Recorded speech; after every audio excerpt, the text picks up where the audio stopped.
বিয়ে শাদী মানে নাচ গান, বিয়ে শাদী মানে নাচ গান। অধিকাংশ অ্যান্ড্রয়েড মোবাইল, দোস্ত তোমার যে অ্যান্ড্রয়েড মোবাইল আছে, তোমার অ্যান্ড্রয়েড মোবাইলের ফেসবুকের সার্চিং হিস্টোরি, তোমার ইউটিউবের সার্চিং হিস্টোরি, তোমার গুগলের সার্চিং হিস্টোরি যদি বের করা হয়, মানে তুমি কি কি সার্চ দিয়ে বের করেছো, তাহলে তোমার মোবাইল সাক্ষী দিবে, তোমার এই মোবাইলই সাক্ষী দিবে তুমি জাহান্নামে যাওয়ার জন্য যথেষ্ট, তুমি আল্লাহর গজবে পড়ার জন্য যথেষ্ট, তোমার এই মোবাইল সাক্ষী দিবে। তোমার সার্চিং হিস্টোরিতে খুঁজে পাওয়া যাবে তুমি বিভিন্ন গান খোঁজার জন্য সার্চ করেছো, বিভিন্ন ছবি দেখার জন্য সার্চ করেছো, বিভিন্ন নাটক দেখার জন্য সার্চ করেছো, বিভিন্ন অশ্লীল ভিডিও দেখার জন্য সার্চ করেছো, কিন্তু তুমি আল্লাহর কোন আয়াত জানার জন্য, কোন হাদিস জানার জন্য, কোন মাসআলা জানার জন্য সেই পরিমাণ সার্চ করো নাই। গজবে তোমাকে পড়তে হবে না, কাকে পড়তে হবে, ঠিক কি না?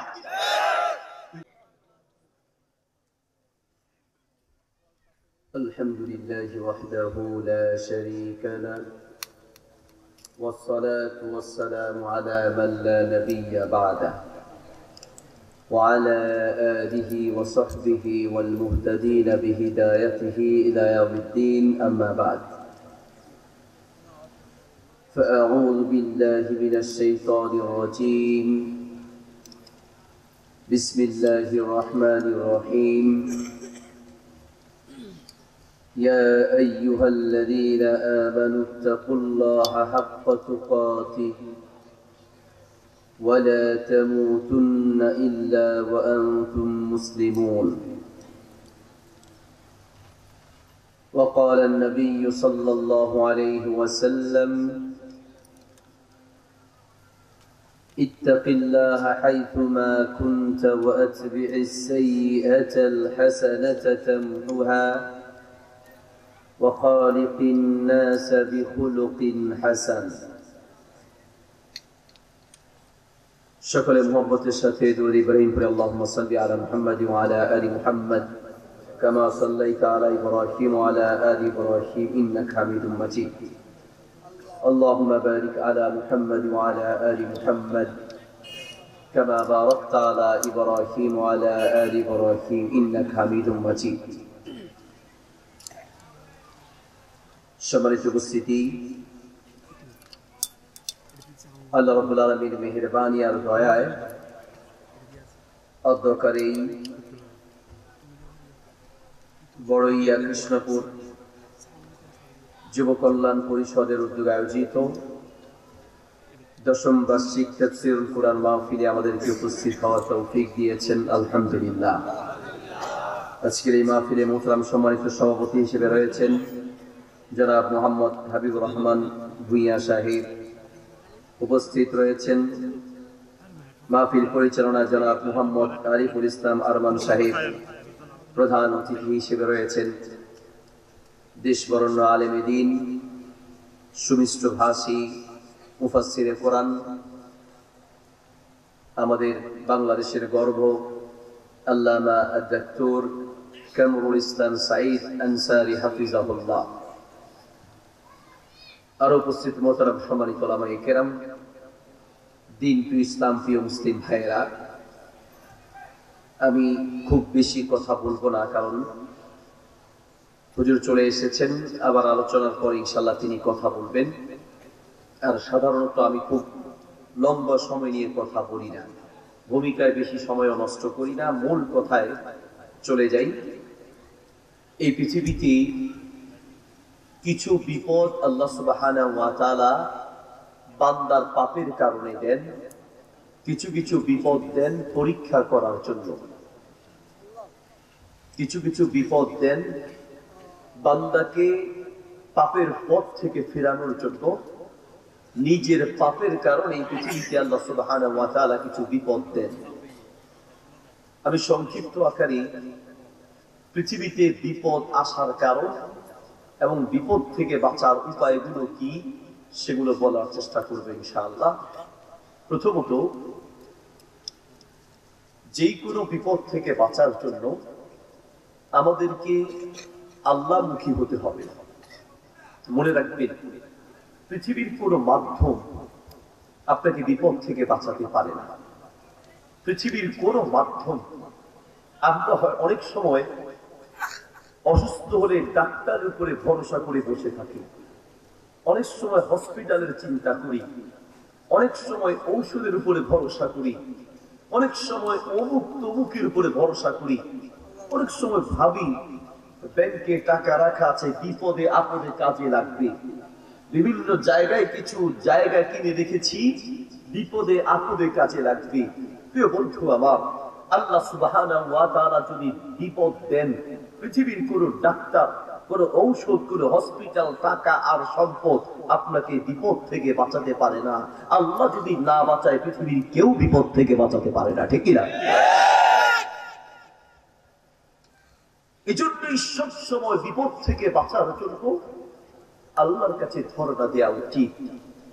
কিছু আমল আছে যেই আমলগুলো নবী সাল্লাল্লাহু আলাইহি ওয়াসাল্লাম, সাহাবায়ে কেরাম নিয়মিত করতেন।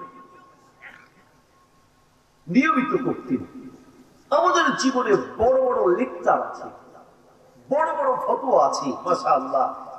এলাকার গ্রামের চা দোকানে গেলে বোঝা যায় এলাকায় কত বড় বড় মুফতি মুহাদ্দিস, কত বড় বড় সাংবাদিক, এমপি, মন্ত্রী যে এলাকা আছে, এটা চা দোকানে না গেলে বোঝা যায় না। এক এক ফতোয়া এত বিশাল বিশাল, লম্বা লম্বা লেকচার আর ফতোয়া আছে। কিন্তু দিনকে দিন আমাদের নেক আমলের সংখ্যা দিনকে দিন কমে যাচ্ছে, ঠিক না? পূর্বের মানুষদের আমলের সাথে আমাদের আমলের মিলান, সাহাবীদের আমলের সাথে আমাদের আমলগুলোকে মাঝে মাঝে একটু মিলিয়ে দেখেন।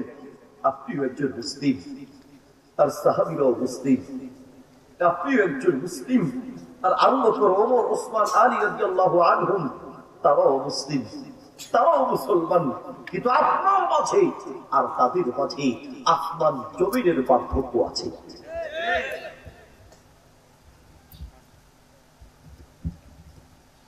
সাহাবায়ে কেরাম ছিলেন জান্নাতের পাগল, জান্নাতের জন্য সারা দুনিয়া দিতে রাজি, আর আপনি দুনিয়ার জন্য জান্নাত হারাতে রাজি।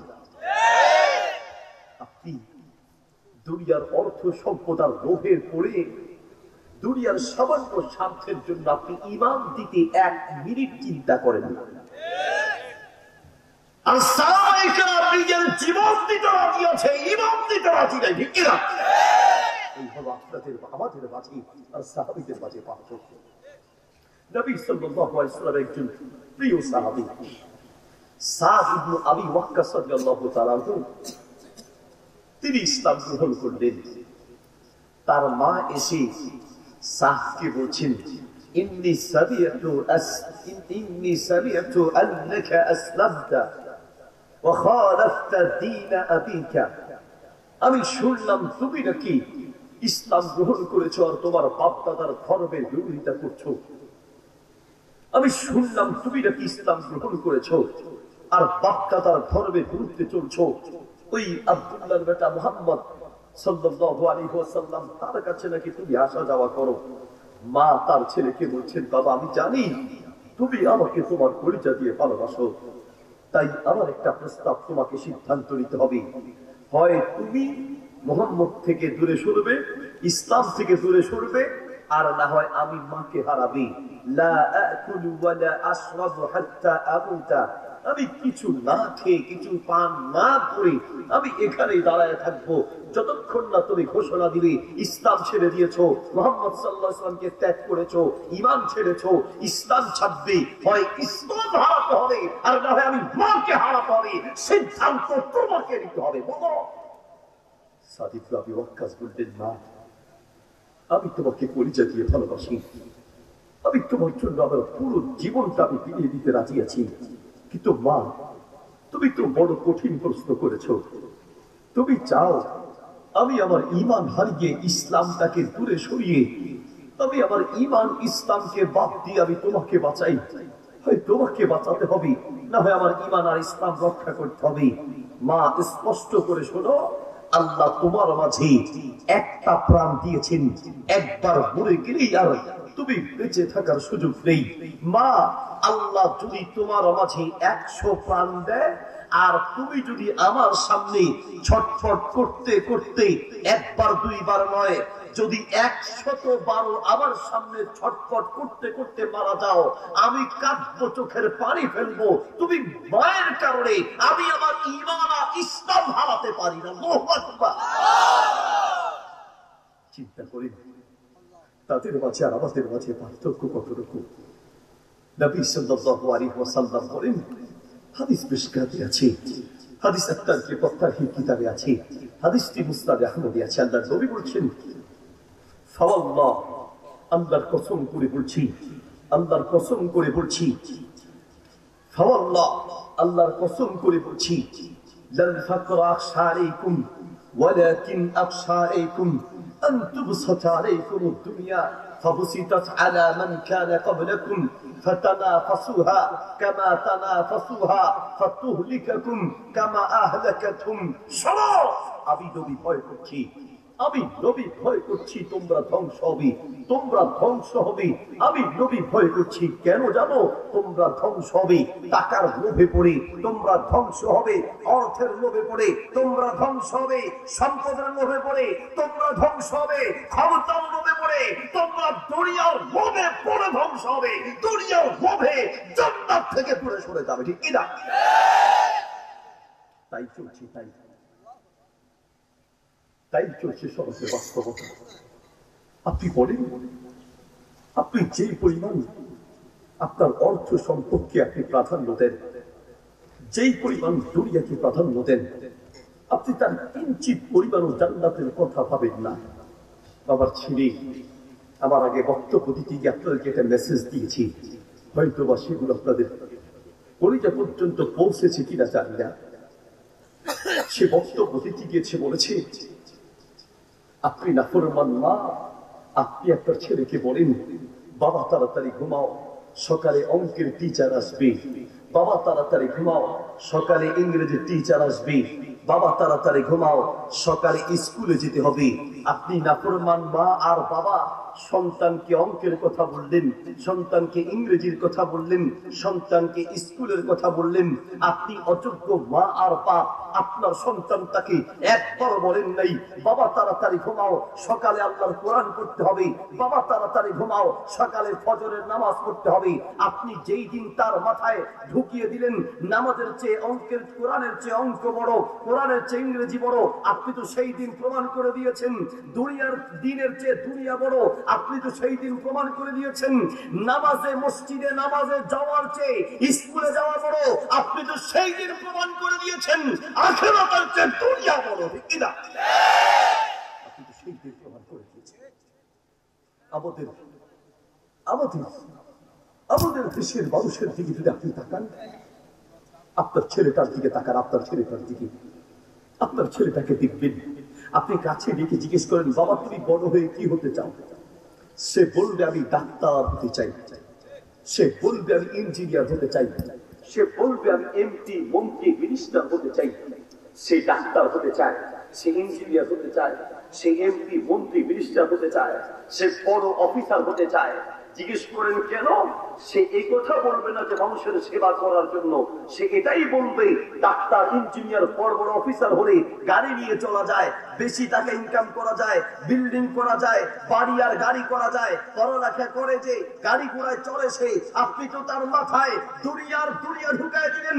আপনি বাপ হিসেবে দায়িত্ব ছিল তার মাথায় আগে জান্নাত ঢুকিয়ে দেওয়া, আখিরাতের চিন্তা ঢুকানো। আপনার ছেলেটা যখন কোথায় কোথায় অঙ্ক বলে, কথায় কথায় ইংরেজি বলতে পারে, কথায় কথায় সেই 2-4টা ইংরেজি বাক্য বললেই আপনার কলিজা রুচি হয়ে যায়। হুজুর আমার ছেলে বাক্কা বেটা, হুজুর কথায় কথায় থ্যাঙ্কস বলে, কথায় কথায় থ্যাংক ইউ বলে, কথায় কথায় ভেরি গুড বলে, কথায় কথায় ও মাই গড বলতে পারে।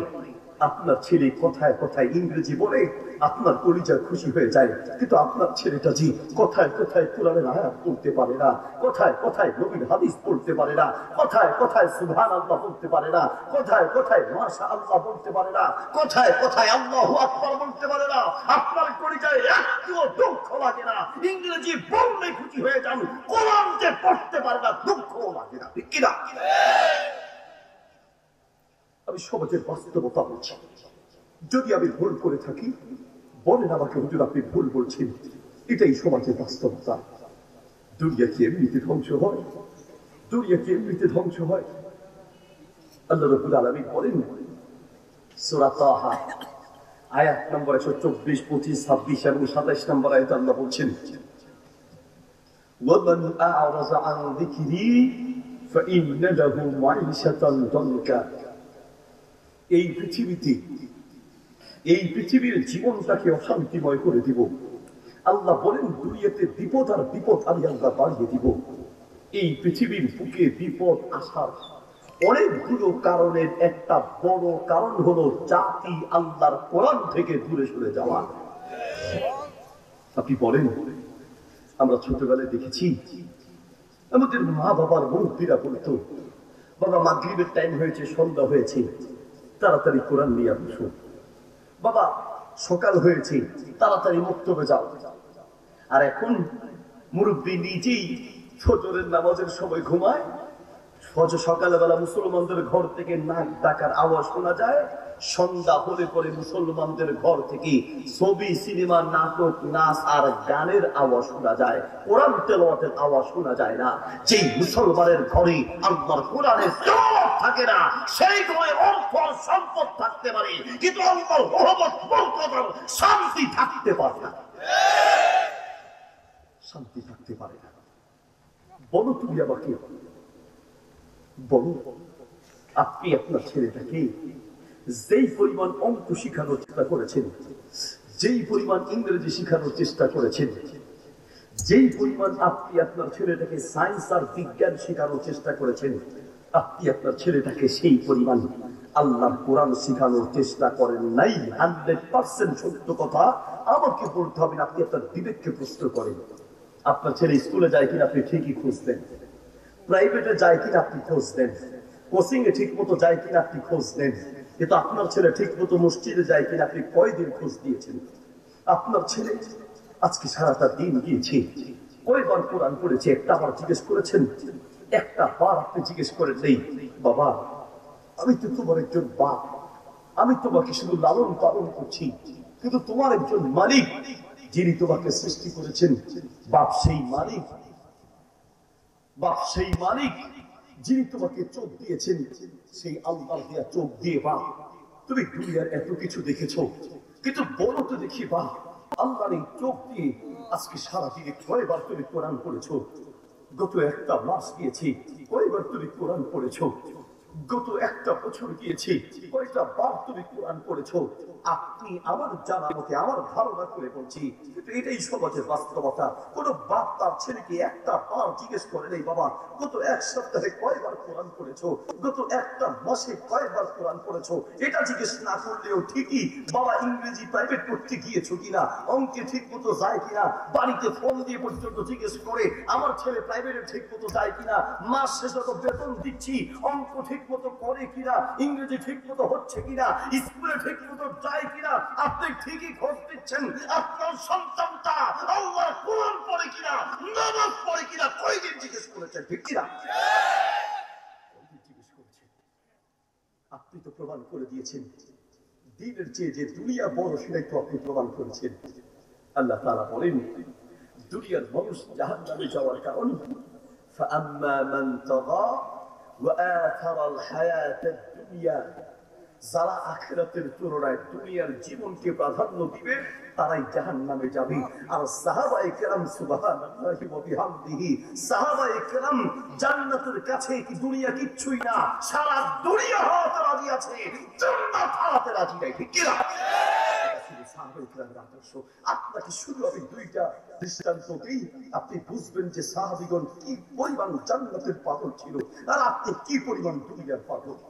আমাদের মাঝে আর সাহাবীদের মাঝে বড় পার্থক্য এখানেই, তারা জান্নাতের পাগল ছিল আর আমরা দুনিয়ার পাগল, তারা আমলের পাগল ছিল আর আমরা টাকা কামানোর পাগল, তারা আল্লাহর পাগল ছিল আর আমরা দুনিয়ার নায়ক নায়িকা খেলোয়াড়দের পাগল, তারা নবীর জন্য জান প্রাণ ছিল আর আমরা আমাদের বন্ধু আর নায়ক নায়িকা খেলোয়াড়দের জন্য জান প্রাণ।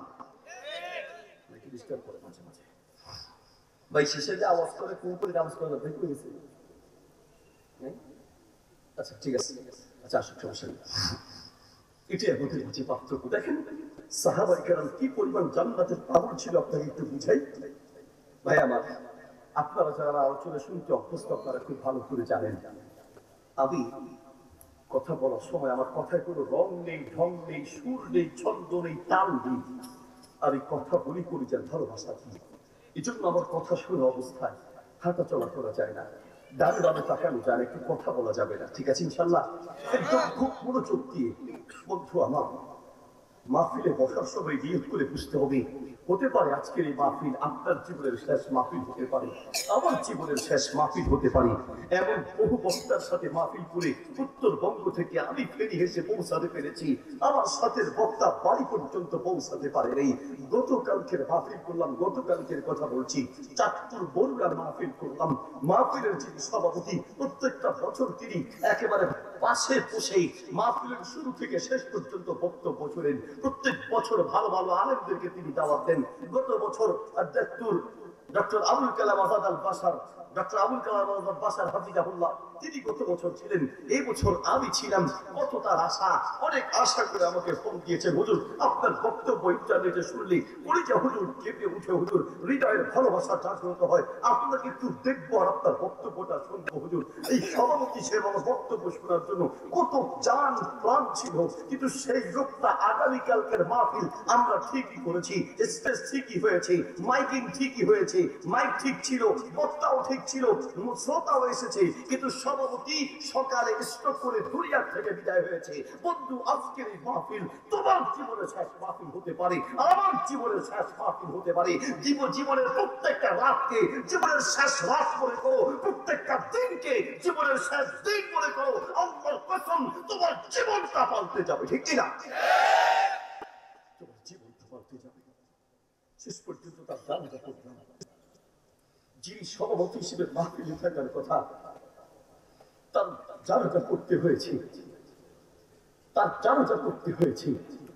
আগামীকালকে আপনার জানাজা পড়া লাগতে পারে, আগামীকালকে আমার জানাজা পড়া লাগতে পারে। মসজিদের সেই লাশের খাট আপনার অপেক্ষায় আছে, আমার অপেক্ষায় আছে। দোকানের ওই কাপড়ের কাপড় আপনার অপেক্ষায় আছে, আমার অপেক্ষায় আছে। মাটির জন্য আপনাকেও যেতে হবে, আমাকেও যেতে হবে। প্রত্যেকটা দিক যদি বলে রাখতে পারতাম, কাফা বিল মাউতি ওয়াইজান, একটা মানুষের জন্য আর বেশি ওয়াজ লাগে না। একটা মানুষের জন্য সবচেয়ে বড় বক্তা হলো মৃত্যুর চিন্তা। আপনাকে মাটির তলে ঢুকতে হবে, এই কথা মনে করে বসতে হবে। মাহফিলে বসেছেন, প্রত্যেকটা কথা কলিজা দিয়ে শোনার চেষ্টা করবেন, নিজেকে চেঞ্জ করার চেষ্টা করেন, নিজেকে পরিবর্তন করার চেষ্টা করেন। এইভাবে জীবন যাবে না বন্ধু। আপনি মনে করছেন হয়তোবা আরে ভূমিকম্প তো তুরস্কে হয়েছে, ভূমিকম্প তো আপনার সিরিয়ায় হয়েছে, আরে আমাদের কি হবে? গতকালকের ফেসবুকের একটা নিউজ পেলাম, এই যে আপনার গতকালকে বাংলাদেশে একটি জায়গায় ভূমিকম্পের আলামত পাওয়া গিয়েছে। আবার বিজ্ঞানীরা কেউ কেউ বলছেন যেই কোনো দেশে, বাংলাদেশে যেই কোনো মুহূর্তে বড় মাত্রার একটা ভূমিকম্প হতে পারে। যেই ভূমিকম্প দিয়ে তুরস্ক শেষ হয়েছে, সেই ভূমিকম্প আপনার ঘরে হতে পারে। ভূমিকম্প না হলেও কত বিপদ আপদে আপনি চলে যেতে পারেন। বহু মানুষ সুস্থ অবস্থায় রাতে ঘুমিয়েছে, ওই ঘুম তার জীবনের শেষ ঘুম হয়েছে, ঠিক কিনা? বন্ধু, আমরা ব্যর্থ, আমরা আপনাদের কি বুঝাইতে পারিনি, আমরা আপনাদের পরিচয় পর্যন্ত আমাদের কথাগুলো পৌঁছাতে পারিনি। আমরা ব্যর্থ, আমরা ব্যর্থ। আমাদের মাহফিলগুলোতে আগের মতো সেই প্রাণ নাই। এখন মাহফিল মানে রং আর ঢং। শ্রোতাও আসে, দেখি বক্তার সুরটা কেমন, বক্তাও একটা টার্গেট নিয়ে বসে, দেখি শ্রোতাদেরকে কি পরিমাণ হাসাইতে পারি, কি পরিমাণ লাফাইতে পারি। বক্তারা যাওয়ার সময় যেন অন্তত আমার প্রশংসা করে যায়, মাশাআল্লাহ বক্তার যে সুর। আরে বন্ধু, বক্তার সুর দিয়ে আপনার কি হবে? বক্তার কণ্ঠ আর বক্তব্য দিয়ে কি হবে? বক্তার খুব গরম ছিল, এ দিয়ে কি হবে? নিজের জীবনটাকে পাল্টাতে হবে, নিজের জীবনটাকে চেঞ্জ করতে হবে। দোস্ত, তুমি যেই পথে আছো, আল্লাহর গজবের পথে আছো। বন্ধু, তোমাকে পরিচয় দিয়ে বলছি, নিজেকে পরিবর্তন করো, নিজেকে পরিবর্তন করো, নিজেকে পাল্টাও। করেছো তো অনেক করেছো, রাতের পরে রাত তুমি এত গুনাহ করেছো। তুমি তোমার মোবাইল দিয়ে এক রাতে যা গুনাহ করেছো, আমাদের আগের মুরব্বীরা 1 বছরেও তা গুনাহ করে নাই। আগের কালের মুরব্বীরা 1-1.5 বছরে যা গুনাহ করেছে। বন্ধু, তুমি তোমার এক মোবাইল দিয়ে 1 লাখ জান্নাতে তার চেয়ে বেশি গুনাহ করেছো, বড় পেয়েছোটা কি? আল্লাহর গজব ছাড়া কিচ্ছু পাও না, ঠিক কিনা? তুমি এত গুনাহ নিয়ে রাতের বেলা ঘুমাও কি করে? বন্ধু, তোমার ঘুম আসে কি করে? তুমি ঘুমাওটা কি করে? তোমার কি একবার কলিজা কাঁপে না? তুমি বন্ধু বিপদগ্রস্ত মানুষগুলোকে দেখো, আর তুমি স্বাভাবিকভাবে জীবন যাপন করছো, তোমার একটু ধারণা নাই যেই বিপদে পৃথিবীর মানুষ আছে সেই বিপদে তুমি পড়তে পারবে। দোস্ত, আমি এই জন্য অনুরোধ করে বলছি, একটু মেহেরবানি করে যেন আজকের মাহফিল আপনার জীবনের হেদায়েতের মাহফিল হয়। এই জন্য কলিজা দিয়ে কথাগুলো শুনতে হবে। এই দুনিয়ায় আমরা খুব ভালো করে বুঝি এটা আমাদের স্থায়ী জীবন নয়, স্থায়ী জীবন নয়। এই দুনিয়া ছাড়তে হবে, আল্লাহর সামনে দাঁড়াতে হবে। ওই জান্নাত আমাদের আসল ঠিকানা। দুনিয়ায় কি পেলাম না পেলাম তার চেয়ে বেশি চিন্তা করা দরকার সেই জান্নাতের জন্য কতটুকু করতে পারলাম। যে রব এত মায়া আর দয়া করে সৃষ্টি করেছেন সেই রবের জন্য কতটুকু করতে পারলাম এটা চিন্তা করে চিন্তা করা দরকার। সাহাবীদের জীবনগুলো দেখলে মাঝে মাঝে নিজের কথাই ভাবি যে আসলে আমরা কোথায় আর সাহাবীরা কোথায়? জান্নাতের মেহমান তো তারাই ছিলেন, আর আমরা যে কোথায় যাব মাঝে মাঝে টেনশনে পড়ে যাই। নবী সাল্লাল্লাহু আলাইহি ওয়াসাল্লাম সাহাবীদেরকে লক্ষ্য করে বললেন, সাহাবীরা আল্লাহর জন্য দান করো, আল্লাহর জন্য দান করো। বেশি ওয়াজ করা লাগে নেই, বেশি পাম দেওয়া লাগে নেই। আমাদের মাহফিলগুলোতে আপনার কালেকশন, আজকে মাহফিলে কালেকশন আছে, যাক মাশাআল্লাহ, আল্লাহ জাযায়ে খায়ের দান করুক। অনেক মাহফিলে কালেকশন করতে হয়, মাদ্রাসা মসজিদের মাহফিল করতে বাধ্য হয়। তো মাহফিলে কালেকশন হলেই ওই মাহফিলে আর ওয়াজ করা যায় না। কালেকশন করতে করতে কালেকশনের বক্তা চিল্লাইতে চিল্লাইতে গলা ফাটায় ফেলে, মুখের থুতু বের হয়ে যায়। এরপরে 5,000 টাকা 10,000 টাকা বের হয়। আরে বাপরে বাপ, 5-10,000 টাকা বের করার জন্য ঘন্টার পর ঘন্টা আপনাকে ওয়াজ করা লাগে, পাম দেওয়া লাগে, মারহাবা চা খাওয়া, কত কথা আপনাকে শোনানো লাগে। আর যাও আপনি মাঝে মাঝে দেন, মসজিদে হয়তো মাস শেষে 5,000-10,000 টাকা দান করেন। আপনার এই সামান্য দানের বাম্পারের খেলায় মসজিদের ইমামের চাকরি বছরে বছরে যায় আসে, যায় আসে। ঠিক না? আপনি কি যে বাহাদুরি, আপনার ইমাম সাহেবকে 5,000 টাকা দিছে, হলো 5,000 টাকা নেন, আমার নামে একটা রিসিপ্ট কাটেন। তো রিসিপ্ট কাটছে, রিসিপ্ট কাটার সময় লিখেছে জনাব অমুক সাহেব। তিনি রিসিপ্টটা নিয়ে কয়, হুজুর আমি দেখবো আসলে একটা মহা সমস্যা আছে। কি হুজুর? আপনি যে এই যে রিসিপ্টটা দেখছেন, নামটা সুন্দর করে লিখবেন না কেন চাচা? বানানে ভুল হয়ে যাবে না? বানান ঠিক আছে, তো অসুবিধা কি? অসুবিধা হইলো গত বছর যে আমি হজ করছি, আমার মনে নাই? আমরা দাওয়াত দিয়ে খাওয়াইছিলাম, আমি যে টাকাটা দিছি, আপনি রিসিপ্ট কাটছেন, তো জনাব অমুক সাহেব আমি যে গত বছর হজ করছি, আমার মনে নেই? আমরা তো আমি দাওয়াত দিয়ে খাওয়াইছিলাম। বুঝছেন কিছু? বুঝছেন কি? বুঝছেন বলুন তো? নামের শুরু দিয়ে আল্লাহ আর হাজি লাগায় নাই। এই হলো তোমার দানশীলতা, এই হলো তোমার দানশীলতা। আর আল্লাহর নবী বললেন দান করো। বাড়িতে চলে গেলেন, সাহাবীরা যে যা পেরেছেন মাশাআল্লাহ সবারে দান করার জন্য নিয়ে আসলেন। ওমর রাদিয়াল্লাহু তাআলা আনহু নিজের পুরো সম্পত্তিকে 2 ভাগ করে অর্ধেক পরিবারের জন্য রেখে বাকি অর্ধেক সম্পত্তি আল্লাহর জন্য দান করে দিয়েছেন। আল্লাহু আকবার। পরিবারের জন্য অর্ধেক, বাকি অর্ধেক আল্লাহর জন্য। সাহাবী অবাক হয়ে গেলেন, সুবহানাল্লাহ, পুরো অর্ধেক সম্পত্তি দান করলেন। সবাই দাঁড়িয়ে আছেন। কিছুক্ষণ পরে আরেকজন সাহাবী অপেক্ষায় রাসূল সাল্লাল্লাহু আলাইহি ওয়াসাল্লাম বসে আছেন। কারণ সব সময় আমলের দিকে 1 নম্বরে আরেকজন সাহাবী থাকে, তার নাম আবু বকর রাদিয়াল্লাহু তাআলা আনহু। কিছুক্ষণ পরে আবু বকর রাদিয়াল্লাহু তাআলা আনহু আসলেন। আবু বকর রাদিয়াল্লাহু তাআলা আনহুকে আল্লাহর নবী জিজ্ঞেস করলেন, মা আবকাইতা লি আহলিক? আবু বকর, পরিবারের জন্য কতটুকু রেখে বাকি কতটুকু তো বেরিয়ে এসেছো? আবু বকর বলছেন, ইয়া রাসূলুল্লাহ আবকাইতু লাহুম আল্লাহ ওয়া রাসূলুহু। আমার পরিবারের জন্য আল্লাহ তার রাসূলকে রেখে, পরিবারের কাছে শুধুমাত্র আল্লাহ রাসূলকে রেখে বাকি আমার সমস্ত সম্পত্তি আল্লাহর জন্য দান করে দিয়েছে। আল্লাহু আকবার। সমস্ত সম্পত্তি। তারা কি পরিমাণ জান্নাতের পাগল ছিলেন। নবী সাল্লাল্লাহু আলাইহি ওয়াসাল্লামের কাছে এক এতিম এসে বললেন, ইয়া রাসূলুল্লাহ আমার বাড়ির কাছে একটা খেজুর গাছ আছে, এই গাছটা আমার খুব দরকার, গাছটা নিয়ে মাঝে মাঝে ঝগড়া হয়, মেহেরবানি করি ওই গাছটা যদি আপনি আমার জন্য ব্যবস্থা করে দিতে পারতেন। নবী সাল্লাল্লাহু আলাইহি সাল্লাম গাছের মালিক যিনি ছিল আবু লুবাবা তাকে ডাকলেন, ডেকে বললেন, আবু লুবাবা, এই খেজুর গাছটা তুমি এতিমকে দাও। তুমি যদি এই খেজুর গাছটি এতিমকে দিতে পারো, আল্লাহ এর বিনিময়ে তোমাকে জান্নাতের জান্নাতি খেজুর গাছ দান করবে। তুমি এতিমকে দাও, এতিমের অত্যন্ত। আবু লুবাবা শুনলেন, শুনে আল্লাহ নবীকে বললেন, কুলতু লাহু ইয়া রাসূলুল্লাহ, আমি তাকে বলেছি লা আবিউ, আমি বিক্রি করব না, আমি তাকে বলে দিয়েছি আমি বিক্রি করব না। চলে গেলেন। আল্লাহ রাসূল সাল্লাল্লাহু আলাইহি ওয়াসাল্লামের পাশে থেকে আবু দাহদা একজন সাহাবী, তিনি শুনলেন। শুনে আল্লাহ নবীকে এসে বললেন, ইয়া রাসূলুল্লাহ, আপনি তো আবু লুবাবাকে বললেন আবু লুবাবা যদি গাছটা দেয় এতিমকে, তাহলে এর বিনিময়ে জান্নাতের সুসংবাদ আছে।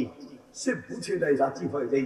ইয়া রাসূলুল্লাহ, আমি যেই কোনো বিনিময়ে ওই গাছটা কিনে যদি এতিমকে দিতে পারি, তাহলে জান্নাতের সেই জান্নাতি খেজুর গাছের ব্যবস্থা আমার জন্য থাকবে কিনা?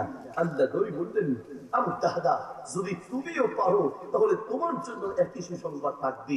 এক দৌড়ে চলে গেলেন, গিয়ে আবু লুবাবাকে বললেন, আবু লুবাবা, আবু লুবাবা, তোমার এই গাছটি আমার কাছে বিক্রি করো, আমি এই গাছটি এতিমকে দান করতে চাই। বিনিময়ে তুমি কত লাগবে বলো, তুমি যা চাইবে, চাইতে দেরি হবে, আমার দিতে দেরি হবে না, কত লাগবে তুমি বলো। আবু লুবাবা বলবো, আমি তো বললাম লা আবিউ, আমি বিক্রি করবো না, বলেছি না টাকা দিয়ে লাভ হবে না। আবু দাহদা বুঝলেন আবু লুবাবার আসলে টাকার লোভ নেই, গাছের লোভ আছে, গাছের লোভ। আবু দাহদা এবার বললেন, আবু লুবাবা, বুঝলাম টাকা দিয়ে তুমি বিক্রি করবা না, তাহলে এবার আমার একটা প্রস্তাব শোনো। ওই যে বুস্তান ও আবি দাহদা, মদিনার প্রসিদ্ধ সেই খেজুর বাগান, 600 উপরে গাছ সেই বাগানে আছে, সবচেয়ে বেশি ফল ধরে সেই পুরো বাগানে 600 উপরে গাছ। সমস্ত গাছ যদি তোমাকে দিয়ে দেই, পুরো বাগান যদি তোমাকে দেই, পুরো বাগানের মালিক বানায় দেই, সেই বাগানে ঘর আছে, ঘর, মাটি, গাছ, পুরো বাগান যদি তোমাকে দেই, তুমি একটা গাছ দিবা কিনা বলো। আবু লুবাবা অবাক হয়ে বললেন, কি বলো তুমি, একটা মাত্র গাছের জন্য এত বিশাল বাগান দিলে আমি কেন রাজি হব না? অবশ্যই রাজি আছি। আবু লুবাবা, চুক্তি করো। চুক্তি হয়ে গেল। চুক্তিপত্র নিয়ে এক দৌড়ে আল্লাহ রাসূলের কাছে, ইয়া রাসূলুল্লাহ, আমি পেরেছি। কি পেরেছো? ইয়া রাসূলুল্লাহ, আমি সেই গাছটি নিয়েছি, এই যে চুক্তি হয়েছে, আপনি এতিমকে দিয়ে দেন। কিভাবে নিয়েছো? সে তো বিক্রি করতে রাজি হয় নাই। ইয়া রাসূলুল্লাহ, টাকা দিয়ে সে রাজি হয় নাই, আমি টাকা দিয়ে রাজি করাতে পারি নাই। আমার খুব আদরের আর শখের একটা বাগান আছে, আপনি তো জানেন, 600 উপরে গাছ, পুরো গাছ দিয়ে দিয়েছি, পুরো বাগান, পুরো মাটি, পুরো ঘাস সহ দিয়েছি। তাই নাকি? তো তারপরে রাজি হয়েছে। ইয়া রাসূলুল্লাহ, সব দেওয়ার পরে রাজি হয়েছে। আর আল্লাহ রাসূল বলল, আবু দাদা, কি বলো তুমি, একটা গাছের জন্য সব দিয়ে দিলে? ইয়া রাসূলুল্লাহ, গাছের জন্য নয়, ওই জান্নাতের জন্য। বলেন, আমি সেই জান্নাত পাবো কিনা? আল্লাহর নবী বললেন, তুমি শুধু জান্নাত পাবে না, জান্নাতের খেজুর গাছ তো পাবে, জান্নাত পাবে, সেই জান্নাতের মেহমানদারিও তোমার জন্য থাকবে। আল্লাহু আকবার। একদম চলে গেলেন বাসায়। বাগানে গিয়ে বিবিকে বললেন, বিবি, ঘর থেকে বের হও, যা আছে সব নিয়ে বের হও। কেন স্বামী, কেন, কি বলেন? বিবি, বাগান বিক্রি করে দিয়েছি। স্বামী, এত দামি এত সুন্দর বাগান কেউ বিক্রি করে? আমার তো বিশ্বাস হয় না। তিনি বিশ্বাস করো, আমি বিক্রি করে দিয়েছি। স্বামী, তাই নাকি? কত দামে বিক্রি করেছেন? তিনি চওড়া দামে বিক্রি করেছে, চওড়া দামে, যা আছে সব নিয়ে বের হয়ে যাও। কি বলেন স্বামী, কত দামে বিক্রি করেছেন শুনি, কোথায় যাবো? আরে বের হও, আল্লাহ ব্যবস্থা করবেন, বের হও তাড়াতাড়ি। বিক্রি করে দিয়েছি। কত দামে বিক্রি করেছেন? বিবি, এত চওড়া দামে বিক্রি করেছি, দুনিয়ার কেউ সেই দাম দিতে পারবে না। স্বামী, কত দাম? বিবি, একটা গাছ কিনে এতিমকে দিতে পারলে জান্নাত পাওয়া যাবে। সেই জান্নাতের আশায় আমি আমার পুরো বাগান, গাছ, পুরো মাটি, পুরো বাগান দিয়ে দিয়েছি। বিবি, তুমি রাগ করেছো নাকি? বিবি বলে, কি বলেন আপনি স্বামী? রবিহাল বাইনো, রবিহাল বাইনো। আরে স্বামী, কেন রাগ করবো? আপনি তো চওড়া দামে বিক্রি করেছেন। স্বামী, আপনি যেই দামে বিক্রি করেছেন, সারা দুনিয়ার কেউ সেই দাম দিতে পারবে না। আরে দুনিয়া দিয়ে কি হবে? ওই জান্নাতটাই তো লাগবে। আল্লাহু আকবার। তারা কেবল জান্নাতের পাগল ছিল। আপনি আপনার ছেলেটাকে দুনিয়ার পাগল বানিয়েছেন। আপনি আপনার ছেলেটাকে জান্নাতের পাগল বানান নেই। আপনি আপনার ছেলেটাকে দুনিয়ার পাগল বানিয়েছেন, দুনিয়ার পাগল। আপনি আপনার ছেলেটাকে জান্নাতের পাগল বানান নেই। আপনি আপনার ছেলেটার মাথায় দড়িয়া ঢুকিয়ে দিয়েছেন। আপনি ইচ্ছা করতেন আপনার সন্তানটাকে ইচ্ছা করলে আপনি দিনের শিক্ষায় শিক্ষিত করতে পারতেন, কিন্তু না, আপনি তাকে ইংরেজি বানানোর চেষ্টা করেছেন, ঠিক কিনা? দেখেন, আপনি একটা ছোট বাচ্চাটাকে ছোটবেলায় পড়াচ্ছেন শরীয়তে অজগরটি আসছে তীরে। আপনি আপনার বাচ্চাকে অজগরটি তীরে আসছে না বলি বাচ্চাকে শিখান শরীয়তে অজু করে নামাজ পড়ি, একদিকে বাক্য গঠন শিখবে, আরেকদিকে ইসলাম শিখবে। আপনি আপনার বাচ্চাকে শিখাচ্ছেন শরীয়তে আমটি আমি খাবো পেরে, কার গাছের আম খেতে যাবে, আম গাছ থেকে পড়ে পা ভাঙবে, মানুষের মাইর খাবে, আম খাবার দরকার নেই। বাচ্চাকে শিখান শরীয়তে আল্লাহর হুকুম মেনে চলি। আপনি আপনার বাচ্চাকে শিখাচ্ছেন রসইতে ইঁদুর ছানা ভয়ে মরি, ইঁদুর মরুক বা চুটাইলে হা করে থাকুক, আপনার বাচ্চার দরকার নেই। বাচ্চাকে শিখান রসইতে ইসলাম মতো জীবন গড়ি, একদিকে বাক্য গঠন শিখবে, আরেকদিকে ইসলামের বিধান শিখবে, ঠিক কিনা? আপনি একটা বাচ্চাকে কিছু শিক্ষা, এমন কিছু শিক্ষা দিচ্ছেন সেই শিক্ষা তাকে ধ্বংস করবে। আর মাঝে মাঝে তো আমাদের শিক্ষা ব্যবস্থা নিয়ে নিত্য নতুন গভীর গভীর ষড়যন্ত্র করা হয়। আমরা প্রশাসনকে ধন্যবাদ জানাই, পাশাপাশি আপনাদেরকে সতর্ক থাকার জন্য বলছি, মাঝে মাঝেই তো দেখেন এই যে বিভিন্ন নাস্তিক্যবাদী শিক্ষা ঢুকানোর চেষ্টা করে, বিভিন্ন ভাবে বিবর্তনবাদের ইসলাম বিদ্বেষী শিক্ষা ঢুকাতে চেয়েছে। তবে আলহামদুলিল্লাহ বাংলাদেশের মুসলমানদের আলেম ওলামাদের সতর্কতার কারণে শেষ পর্যন্ত বিবর্তনবাদের শিক্ষা বর্জন করা হয়েছে। কোন মুসলমান এই শিক্ষা গ্রহণ করতে পারে না, ঠিক কিনা?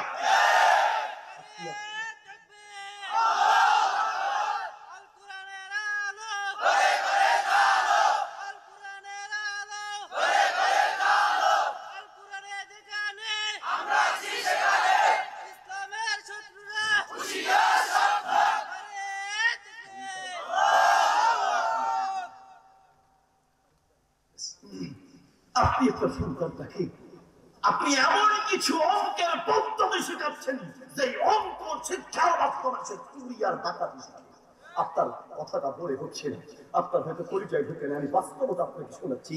আপনি আপনার বাচ্চাকে শেখাচ্ছেন 10 লিটার দুধের মধ্যে যদি 2 লিটার পানি মেশানো হয়, বাবা যোগ করে বলো তো দেখি কয় লিটার দুধ হয়। মুসলমানের বাচ্চা দুধের সাথে পানি মেশানোর এই চুরির পদ্ধতির অঙ্ক শিখবে কেন? মুসলমানের বাচ্চা যোগ শিখবে তো ইসলামী পদ্ধতিতে শিখবে। বাবা বলো তো দেখি ফজরের ফরজ 2 রাকাত, যোহরের ফরজ 4 রাকাত, আসরের 4, মাগরিবের 3, এশার 4 রাকাত। বাবা যোগ করে বলো তো দেখি কয় রাকাত নামাজ হয়। একদিকে যোগ শিখবে, আরেকদিকে নামাজের হিসাব ইসলামের বিধান শিখবে। আপনি আপনার বাচ্চাকে কিছু গুণ আর ভাগ শিখাচ্ছেন, অপরদিকে তাকে সুদ শিখাচ্ছেন, সুদ। বাবা বলো তো দেখি 100 টাকায় যদি 2 টাকা সুদ আসে, 10 লক্ষ টাকায় কত টাকা সুদ আসবে? মুসলমানের বাচ্চা সুদের পদ্ধতির অঙ্ক শিখবে কেন? মুসলমান সুদকে ঘৃণা করা শিখবে। মুসলমানের রক্তের সাথে সুদকে ঘৃণা করার ইতিহাস জড়িত আছে। মুসলমানের বাচ্চা এই সুদের পদ্ধতি অঙ্ক শিখতে পারে না, ঠিক কিনা? অঙ্ক শিখবে তো মুসলমানের বাচ্চা শিখবে 100 টাকায় যদি 2.5 টাকা যাকাত আসে। বাবা বলো তো দেখি 10 লক্ষ টাকায় কত টাকা যাকাত আসবে? সুদ না। বাবা বলো 100 টাকায় 2.5 টাকা যাকাত আসে, 10 লক্ষ টাকায় কত টাকা যাকাত আসবে? একদিকে অঙ্ক শিখবে, আরেকদিকে যাকাতের বিধান শিখবে। আপনার বাচ্চাকে আপনি এমন কিছু কবিতা শিখাচ্ছেন যেই কবিতার মিথ্যা তথ্য দিয়ে ভরা। শিখার কি আছে বলেন? আপনি আপনার বাচ্চাকে পড়াচ্ছেন হাত্তি মাটিম টিম, তারা মাঠে পারে ডিম, তাদের মাথায় খাড়া 2টি শিং। হাত্তি মাটিম টিম, আপনি বলেন মাথায় খাড়া 2টি শিং আছে, আবার ডিমও দেয়, এরকম কোন প্রাণী দেখছেন? হ্যাঁ, গরু আর ছাগলের মাথায় শিং আছে, ডিম কয়টা দেয়? হাঁস আর মুরগি ডিম দেয়, মাথায় শিং আছে। হাট্টি মাটিম টিম, তারা মাঠে পারে ডিম, তাদের মাথায় খাড়া 2টি শিং। একটা মিথ্যা তথ্য দিয়ে ভরা এই কবিতা আপনি ছোট বাচ্চার মাথায় ঢুকায় দিলেন। আবার আপনি এমন কিছু কবিতা বাচ্চাকে শিখাচ্ছেন যেই কবিতায় শিখার মতো কিচ্ছু নেই, শিশু বাচ্চাদের মাথায় আপনি ঢুকায় দিলেন। ওই দেখা যায় তাল গাছ, ওই আমাদের গা, ওইখানেতে বাস করে কানা বগির ছা। ও বগি তুই খাস কি, পান্তা ভাত চাস কি, পান্তা আমি চাই না, পুঁটি মাছ পাই না, একটা যদি পাই অমনি ধরে ঘাপুস ঘুপুস খাই। আপনি বলেন ওই দেখা যায় তাল গাছ, ওই আমাদের গা, ওইখানেতে বাস করে কানা বগির ছা। ও বগি তুই চাস কি, ও বগি তুই খাস কি, পান্তা ভাত চাস কি? বগি পান্তা ভাত চায়? অবগি তুই খাস কি, পান্তা ভাত চাস কি? পান্তা আমি চাই না, পুঁটি মাছ পাই না, একটা যদি পাই অমনি ধরে খাপস গুপস খাই। এই কবিতা থেকে আপনার বাচ্চা কি শিখতে পারবে বলেন? শিখার মতো কোন পয়েন্ট আছে? কেন? আপনি চাইলে কবিতাগুলোকে ইসলামী আকারে তো শিখাতে পারেন। আপনি যদি এই পর্যায়ে গিয়ে একটা বাচ্চাকে কবরের কথা, হাসরের কথা, জান্নাতের কথা, জাহান্নামের ভয়, জাহান্নামের ভয়, আল্লাহর ভয়, আল্লাহর আযাব আর গজব সংক্রান্ত কবিতা শিখাতেন, একদিকে কবিতা শিখতো আরেকদিকে ইসলাম শিখতো। আপনি আপনার বাচ্চাকে এই কবিতাকে উল্টিয়ে তো ইসলামী পদ্ধতিতে শিখাতে পারতেন। ওই দেখা যায় কবর, ওই আমাদের ঘর, ওইখানেতে থাকতে হবে অনেকগুলো বছর। ও কবর তুই চাস কি? নেককার লোক পাস কি? নেককার তেমন পাই না, বদকার আমি চাই না, একটা নেককার যদি পাই অমনি ধরে জান্নাতে পাঠায়। ঠিক কি না? একদিকে কবিতা শিখতো আরেকদিকে ইসলাম শিখতো। বাপ আপনি আপনার ছেলেটার মাথায় খালি ডুবিয়ে ডুবিয়ে দিয়েছেন, কিন্তু হাসরের কথা, আখিরাতের কথা শেখার নেই। আপনি অধিকাংশ বাপেরাই তার সন্তানের আদর্শ আর চরিত্র নষ্ট করে। আপনি বলেন অধিকাংশ বাপ তার ছেলেকে যে গালি, ছোট ছোট বাচ্চারা যে গালি দেয়, যে ছোট ছোট শিশু বাচ্চারা, মা বাপ 14 গোষ্ঠী তুলে গালি দিতে পারে না। এই গালিগুলো কোথা থেকে শিখছে? এই গালিগুলো শিখেছে অধিকাংশ ক্ষেত্রে স্কুলে পড়ে শিখে নাই, মাদ্রাসায় পড়ে শিখে নাই, বইতে পড়ে শিখে নাই। অধিকাংশ বাচ্চা গালি শিখেছে তার সমাজের লোকের কাছ থেকে, পরিবারের কাছ থেকে, তার মা আর বাবার মুখ থেকে শুনে শুনে গালি শিখেছে। আমরা বাচ্চাদেরকে ঘুম বানাই, আলেম ওলামারা দোয়া করতে করতে ঘুম বানাই। বাবা ঘুমাতে ঘুমাতে বলো আল্লাহুম্মা বিসমিকা আমুতু ওয়া আহইয়া। ঘুম থেকে ওঠার দোয়া বলো আলহামদুলিল্লাহিল্লাযী আহইয়ানা বা'দা মা মাতানা ওয়া ইলাইহিন নুশুর। আমরা দোয়া শিখালাম একটা, আপনি দোয়া শিখান আরেকটা। আপনার ঘুমের দোয়া হলো কুত্তার বাচ্চা ঘুমা, হারামির বাচ্চা ও। আপনার ঘুমের দোয়া হলো কুত্তার বাচ্চা, হারামির বাচ্চা। আপনার চট্টগ্রামের বাপ তার ছেলেকে ডাকতেছে, ছেলে আমার বাপরে বলতেছে দূর আমার ফল কি দেয় বাপ ছেলেরা সারা ছেলে বাপরে সারা। এবার উল্টো এক হুজুরকে বাপরে বলতেছে বাজি কি হয়ে গেলি তুই তারে হদ্দে আলার ফোয়ালা, এটা পরে হদ্দে আলার ফোয়ালা, আসলে তোমরা কে কার আলার ফোয়ালা ঠিক করো। বাপ এবার উল্টা হুজুরই শুরু করছে দূর আমার ফোয়ালা তুই হলে তুলে এসেছিস। এবার হুজুরের গাড়ি শুরু। বন্ধু আমার বোঝাতে চাচ্ছিলাম অনেক ক্ষেত্রে আপনার কাছ থেকে এই ছেলেটা ধ্বংস হচ্ছে। পাওনাদার টাকা পাবে তো ঘরের জানালা দিয়ে দেখছে পাওনাদার আসতেছে, পাওনাদারকে দেখেই ছেলেকে ডাক দিয়ে বলছে আব্বা তাড়াতাড়ি গেট খুলে গেটের সামনে দাঁড়াবা। কেন? তোমার আঙ্কেল আসতেছে, তোমার আঙ্কেল এসে আমার কথা জিজ্ঞেস করলে বলবা আমার আব্বা ঘরেই নাই। ছেলে বলে আব্বা আপনি তো ঘরেই আছেন, তো কথা নাই, যেটা বলছি এটা বলবা। তোমার আঙ্কেল টাকা পাবে, টাকা চাইতে আসতেছে, বলবা আমার আব্বা ঘরে নাই। ছেলে ছোট্ট মানুষ গেট খুলে দাঁড়াইছে, পাওনাদার আসছে, আসার পরে জিজ্ঞেস করে তোমার আব্বা কই? ছোট্ট মানুষ তো, সে বলতেছে আমার আব্বা বলছে আমার আব্বা ঘরে নাই, আমার আব্বা বলছে। অধিকাংশ মিথ্যা, অধিকাংশ গালি, অধিকাংশ আদর্শ নষ্ট করার মতো স্বভাব চরিত্র আপনি নষ্ট করছেন। বহু অযোগ্য বাপ তার ছেলে আর মেয়েকে দিয়ে সিগারেট কিনায়, সিগারেট ধরায়, বিড়ি ধরায়, আর কত কি আছে আপনাকে কি দিয়ে বসবো। ছেলে মেয়েকে একসাথে নিয়ে এরপরে আপনি ছবি দেখেন, সিনেমা দেখেন, নাটক আর নাচ গান দেখেন, ছেলেকে পাশে বসায়া আপনি মোবাইলে হাতি জারি উল্টা পাল্টা সমানে দেখেন। এই ছেলে বড় হয়ে কি হবে? এই ধরনের মা বাপকেই নিজের ঘর ছেড়ে বৃদ্ধাশ্রমে আশ্রয় নিতে হবে। এই ধরনের মা বাপকে যেতে হয়। বাপ আপনি রাগ করবেন যাবে বুঝার জন্য বলছি। এই পৃথিবীতে বিপদ আসার একটা কারণ বললাম। এক নম্বর কারণ হলো এই পৃথিবীতে আল্লাহর কোরআন থেকে দূরে সরে যাওয়া, কোরআনের তেলাওয়াত না থাকা। ঘরে শান্তি পেতে চান আল্লাহর কোরআন ঢোকান, ঘরে শান্তি পেতে চান আল্লাহর কোরআনের তেলাওয়াত চালু করেন।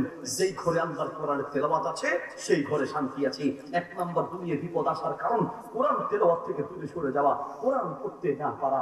বাপ আপনাকে কি দিয়ে বলি, আমি মাঝে মাঝে বাতিলগুলোতে বলি মুসলমানদের জন্য আল্লাহর কোরআনের চেয়ে বড় কোনো নিয়ামত সারা দুনিয়ার মধ্যে নেই। মুসলমানদের জন্য আল্লাহর কোরআনের চেয়ে বড় নিয়ামত পৃথিবীতে আর একটা হতে পারে না। এই কোরআন যে আল্লাহর কত বড় নিয়ামত আপনাকে কি দিয়ে বুঝাই। আমি মাহফিল করতে নেপাল যাব, ভারত হয়ে নেপাল যাচ্ছি, যাওয়ার পথে এক হিন্দু দাদাকে দেখলাম। হিন্দু দাদা, পরনে তার ধুতি, গলায় তার মালা, কপালে তার সিঁদুর। এই হিন্দু দাদা মোবাইলে খুব মজা করে করে কোরআন তেলাওয়াত শুনছে। আমি অবাক হয়ে গিয়ে হিন্দু দাদাকে বললাম দাদা আপনি কি শুনতেছেন? দাদা শুনতেছেন তা কি বলেন তো দেখি। হিন্দু দাদা আমাকে বলছে কি যে শুনতেছি তা তো জানি না, তবে খুব মজা লাগতে আছে, সুরটা খুব মায়া লাগে, সুরটা খুব মধুর লাগে, একজন হিন্দুর কাছেও মজা লাগে। আর তুমি মুসলমানের বাচ্চা, তুমি আল্লাহর কোরআনের তেলাওয়াত শোনার সময় পাও না। তোমার মতো নাফরমান আসমানের নিচে জমিনের উপরে আরেকজন হতে পারে না, ঠিক কিনা? বলো তুমি আমাকে, তোমাকে কি দিয়ে বুঝাই কোরআনটা কত বড় নিয়ামত। আমেরিকা লন্ডন কয়েকজন মুসলমান যুবক এক খ্রিস্টানকে গিয়ে বলছি, গিভ মি 2 মিনিট স্যার, আমাকে 2টা মিনিট সময় দেন, আমি একটা মজার সুর শোনাবো, মজার সুর, এমন একটা মধুর সুর আপনাকে শোনাবো, সারা দুনিয়ার মধ্যে এত মধুর সুর আপনি আর কোনোদিন শুনে নেই। সে খ্রিস্টান বলল, আমি খুব ব্যস্ত, আমার সময় নেই। জোর করে একবারে রিকোয়েস্ট করে, প্লিজ স্যার মেহেরবানি করে 1 মিনিট সময় দেন। 1 মিনিটের টাইম দিয়ে খ্রিস্টানের কানে যখন হেডফোন ঢুকিয়ে দিয়েছি, ওই খ্রিস্টান রাস্তার উপরে দাঁড়িয়ে আধা ঘন্টা তেলাওয়াত শোনার পরে বলছি যে এত মধুর সুর তো আমি দুনিয়ার কোথাও শুনি নেই, কোথেকে আওয়াজ তোমাকে তুমি আমাকে শোনাই না, আপনাকে কি দিয়ে বুঝাই। বাড়িতে যাওয়ার পরে ঘরের দরজা বন্ধ করে কম্বলের তলে ঢুকে আপনি ভালো করে যদি হেডফোন কানে ঢুকিয়ে আপনি ভালো ভালো কারিদের তেলাওয়াত শোনেন, আমার বিশ্বাস সারা দুনিয়ার সবচেয়ে মধুর সুর আপনার কাছে লাগবে কোরআনের সুর। এর চেয়ে মধুর সুর সারা দুনিয়ায় দ্বিতীয় আরেকটা হতে পারে না। আপনি নাফরমান, যেই আল্লাহ আপনাকে দয়ার মায়া করে চোখ দিয়েছে, সে আল্লাহর দেয়া চোখ দিয়ে আপনি কোরআন করতে পারেন না, আল্লাহর দেয়া কান দিয়ে আপনি কোরআনটা শুনতে পারেন না। আপনি আল্লাহর দেয়া চোখ দিয়ে অশ্লীল ভিডিও দেখেন, আল্লাহর দেয়া কান দিয়ে নাচ আর গান দেখতে পারেন। আপনাকে কি দিয়ে বুঝাই, এই পৃথিবীতে আল্লাহর গজব আসার অনেকগুলো কারণের 1 নম্বর কারণ কোরআন থেকে দূরে সরে যাওয়া, 2 নম্বর কারণ নবী সাল্লাল্লাহু আলাইহি ওয়াসাল্লাম বলেন, তাকুনু ফি হাযিহি উম্মতি ফাসকুন ওয়া মাসকুন ওয়া কাসকুন, পৃথিবীতে ভূমিকম্প বাঁধবে, 2 মানুষের আকৃতি পশুতে পরিণত হবে, 3 একের পর এক নতুন নতুন রোগ, নতুন নতুন আযাব আর গজব আসমান থেকে নাযিল হবে। কারণ ইদা যাহারাতিল কায়নাতু ওয়াল মাযিদ, সমাজের রন্ধে রন্ধে যখন নাচ গান বাদ্যযন্ত্র যত বাড়বে, আল্লাহর আযাব গজব তত নাযিল হবে, ঠিক কিনা? আজকে ফেসবুকে দেখলাম একজনের লিংক পাঠিয়েছি, আমি তো দেখে বড় অবাক হয়ে গেলাম। আল্লাহর নবীর হাদিসের বাস্তবতা খুঁজি, যত দিন যাবে তত ইসলামের বাস্তবতা ফুটে উঠবে। আমি আজকে ফেসবুকে একজনের লিংক পাঠাবো, তো লিংকে ঢুকে দেখলাম এক পরিচিত লোক তুরস্কের আইসক্রিম বিক্রি করে, এক আইসক্রিম বিক্রেতা। তার আইসক্রিম বিক্রির সিস্টেম হলো নেচে নেচে আইসক্রিম বিক্রি করে। কিছুদিন আগে আপনার ইন্টারনেটে আসলে বাংলাদেশে যে মেলা হয়েছিল, মেলা, বাণিজ্য মেলা, সেই মেলায়ও আপনার এক বিক্রেতা বিভিন্ন জিনিস বিক্রি করে, বা তার ওখানে বিক্রয় করা জিনিস মানে তার দোকান থেকে ক্রয় করতে হলেই নাকি নাচতে হবে। একটা রুটির দোকান, রুটি নিতে হলেও নাকি নাচতে হবে, আইসক্রিম নিতে হলেও নাকি নাচতে হবে, একটা কিছু ক্রয় করবেন কিনতে গেলেই নাকি আগে নাচতে হবে। এই হলো দাজ্জালি ফিতনা, এই হলো কিয়ামতের পূর্বের নিত্য নতুন ফিতনার মধ্য থেকে একটা ফিতনা। কিয়ামত যত ঘনিয়ে আসবে এইরকম নিত্য নতুন গুনার পাপ ততই বাড়তে থাকবে, ঠিক কিনা? আপনার নেচে নেচে নিতে হবে। তো সে আপনার তার আইসক্রিম দোকান থেকে আইসক্রিম কিনতে হলেই আপনাকে নাচতে হবে। তো বাংলাদেশিরা যখন এবং নাচানাচি শুরু করেছে, আমি তাকে একজনকে জিজ্ঞেস করলাম যে ভাই ঘটনা কি, এটা কোন সিস্টেম? সিস্টেম তো বহু আছে। আপনার দোকান থেকে কিনবেন, আপনি টাকা দিয়ে কিনবেন, আপনি স্বাধীন, নাচার পয়েন্ট কেন আসলো? তিনি আমাকে বললেন, তুরস্কের এক আইসক্রিম বিক্রেতা, সে প্রথম ইউটিউব এবং ইন্টারনেটে প্রথম শুরু করেছে, মানে তার ভিডিওগুলো সবচেয়ে ভাইরাল হয়েছে। তার দোকানে আইসক্রিম কিনতে গেলে যে কিনবে সেও নাচতে হবে, আর যারা বিক্রি করবে তারাও নাচবে, মানে নাচার তারা কোনো উপায় নেই, কিনতে হলেই নাচতে হবে। সেই আইসক্রিম বিক্রেতার ভিডিও আজকে দেখলাম, সেটা বসে আছে তার বাড়ি ঘর ভূমিকম্পে ভেঙে চুরমার সেই ভাঙা বাড়ির পাশে সে বসে আছে, আর দুশ্চিন্তা তার চেহারার দিকে তাকানোর কোনো উপায় নেই। আমি বড় অবাক হয়ে বললাম, রাসূল সাল্লাল্লাহু আলাইহি ওয়াসাল্লামের হাদিসের বাস্তবতা, নাচ গান যত বাড়বে আল্লাহর গজব তত বাড়বে, ঠিক কি না? আল্লাহর গজব তত বাড়বে। এরপরে যদি আমাদের শিক্ষা না হয় তাহলে কখন শিক্ষা হবে? কখন শিক্ষা হবে বন্ধু, কখন শিক্ষা হবে? বলতে চাচ্ছিলাম পৃথিবীতে বিপদ আসার 2 নাম্বার কারণ নাচ গান বেড়ে যাওয়া। বন্ধু, আমাদের দেশেও গ্রামে গ্রামে বিয়ে শাদী মানে নাচ গান, বিয়ে শাদী মানে নাচ গান। অধিকাংশ অ্যান্ড্রয়েড মোবাইল, দোস্ত তোমার যে অ্যান্ড্রয়েড মোবাইল আছে, তোমার অ্যান্ড্রয়েড মোবাইলের ফেসবুকের সার্চিং হিস্টোরি, তোমার ইউটিউবের সার্চিং হিস্টোরি, তোমার গুগলের সার্চিং হিস্টোরি যদি বের করা হয়, মানে তুমি কি কি সার্চ দিয়ে বের করেছো, তাহলে তোমার মোবাইল সাক্ষী দিবে, তোমার এই মোবাইলই সাক্ষী দিবে তুমি জাহান্নামে যাওয়ার জন্য যথেষ্ট, তুমি আল্লাহর গজবে পড়ার জন্য যথেষ্ট, তোমার এই মোবাইল সাক্ষী দিবে। তোমার সার্চিং হিস্টোরিতে খুঁজে পাওয়া যাবে তুমি বিভিন্ন গান খোঁজার জন্য সার্চ করেছো, বিভিন্ন ছবি দেখার জন্য সার্চ করেছো, বিভিন্ন নাটক দেখার জন্য সার্চ করেছো, বিভিন্ন অস্ত্রের ভিডিও দেখার জন্য সার্চ করেছো, কিন্তু তুমি আল্লাহর জন্য আয়াত জানার জন্য, কোন হাদিস জানার জন্য, কোন মাসআলা জানার জন্য সেই পরিমাণ সার্চ করো নাই। গজবে তোমাকে পড়তে হবে না, কাকে পড়তে হবে, ঠিক কিনা? দুই নম্বর পৃথিবীতে আসাদ গজব আসার দ্বিতীয় কারণ হলো এই পৃথিবীতে নাচ গান পেরে যাওয়া। নাম্বার তিন নাম্বার এই পৃথিবীতে আযাব আর গজব আসার তৃতীয় কারণ হচ্ছে, সংক্ষেপে বলে যাই কারণ এরপরে আযাব থেকে বিপদ থেকে বাঁচার আমলগুলো সংক্ষিপ্ত আকারে বলতে হবে। 3 নাম্বার কারণ হলো সমাজের রন্ধ্রে রন্ধ্রে সুদ যদি বেড়ে যায়, যেই সমাজে সুদ যত বেশি থাকবে সেই সমাজে বিপদ তত বেশি আসবে। নাম্বার 4 নাম্বার কারণ সমাজে যখন মাদক দ্রব্য বাড়তে থাকবে, প্রকাশ্যে মাদক দ্রব্য খাবে, প্রকাশ্যে মাদক দ্রব্য খাচ্ছে, প্রকাশ্যে এত বাড়া বেড়েছে। এক সময় আপনার এই হারাম জিনিস অর্থাৎ মদ, এটা শুনলে আমরা ঘৃণা করতাম, আর এখন মদের লাইসেন্স পর্যন্ত পাওয়া যায়। বিভিন্ন মদের বারে গিয়ে লাইসেন্স নিয়ে প্রকাশ্যে খেতে পারে, বাধা দেওয়ার মতো কেউ নেই, কিচ্ছু বলার কেউ নেই, কারণ লাইসেন্স আছে। আপনি কি বলবেন? ইন্না মিন আশরাতিস সাআতি আন ইউফাল ইলমু ওয়া ইয়াসবুতাল জাহলু ওয়া ইয়াশরাবাল খামরু ওয়া ইয়াজহারু জিনা। কিয়ামতের একটি আলামত, কিয়ামতের আলামত বা কিয়ামতের আগে বৃদ্ধি পাওয়া একটা বড় কারণ হচ্ছে কিয়ামতের আগে এলেম উঠে যাবে, মূর্খতা বাড়বে, মদ পান বেড়ে যাবে, আর জিনা বেড়ে যাবে। জিনা যে যত বেশি করবে তত বেশি আযাব আর গজবে পড়বে। নূরুত তাকওয়া ওয়া যুলমাতুল মাসি একটা আরবি কিতাব আছে, সেই কিতাবের মধ্যে ইবনে আব্বাস রাদিয়াল্লাহু তাআলা উল্লেখ করেছেন, ইন্নালিস সাইয়্যাতি সাওয়াদান ফিল ওয়াজহি। এই পৃথিবীতে চারটা বিপদ, গজব, দুনিয়াতেই চারটা বিপদ হবে যারা জিনার সাথে লিপ্ত। জিনা মানে লজ্জাস্থানের জিনা, যেমন জিনা কোন মেয়েকে খারাপ চোখে, এই চোখ দিয়ে দেখা চোখের জিনা, কান দিয়ে তার অশ্লীল কথা শোনা কানের জিনা, মুখ দিয়ে তার সাথে কথা বলা মুখের জিনা, হাত দিয়ে তাকে স্পর্শ করা হাতের জিনা, পা দিয়ে তার কাছে যাওয়া পায়ের জিনা। এই জিনা অহরহ চলছে। জিনা যখন সমাজে অহরহ চলবে, চারটি গজব বিপদ পৃথিবীতে আপনার উপরে নাযিল হবে। এক, চেহারা দিনদারিত্বের ভাব নষ্ট হয়ে যাবে। মানুষ কালো হতে পারে, মানুষের চেহারা একটা দিনদারিত্বের ভাব আছে, সেই ভাব নষ্ট হয়ে যাবে। দুই নম্বর হচ্ছে নুকসান ফিল রিজকি, রিজিকের বরকত কমে যাবে। আপনি মাসে লাখ টাকা ইনকাম করবেন, মাস শেষের হওয়ার পরে বিবি অসুস্থ, নিজে অসুস্থ, ছেলের এই সমস্যা, মেয়ের এই সমস্যা, অমুক তমুক সমস্যায় টাকা যা ইনকাম করবেন, মাস শেষে আরো ধার নেওয়া লাগবে। একের পরে এক বিপদ, আর বিভিন্ন বিপদের কারণে আপনার আর্থিক ভাবে আপনি বিপদে থাকবেন। 2 নম্বর শাস্তি নুকসান ফিল রিজকি, রিজিকের বরকত কমে যাবে। নাম্বার 3 নম্বর জিনার শাস্তি বাক্তাতান ফি কুলুবিল খালক, ভালো মানুষের অন্তরে আপনার প্রতি ঘৃণা সৃষ্টি করে দেওয়া হবে।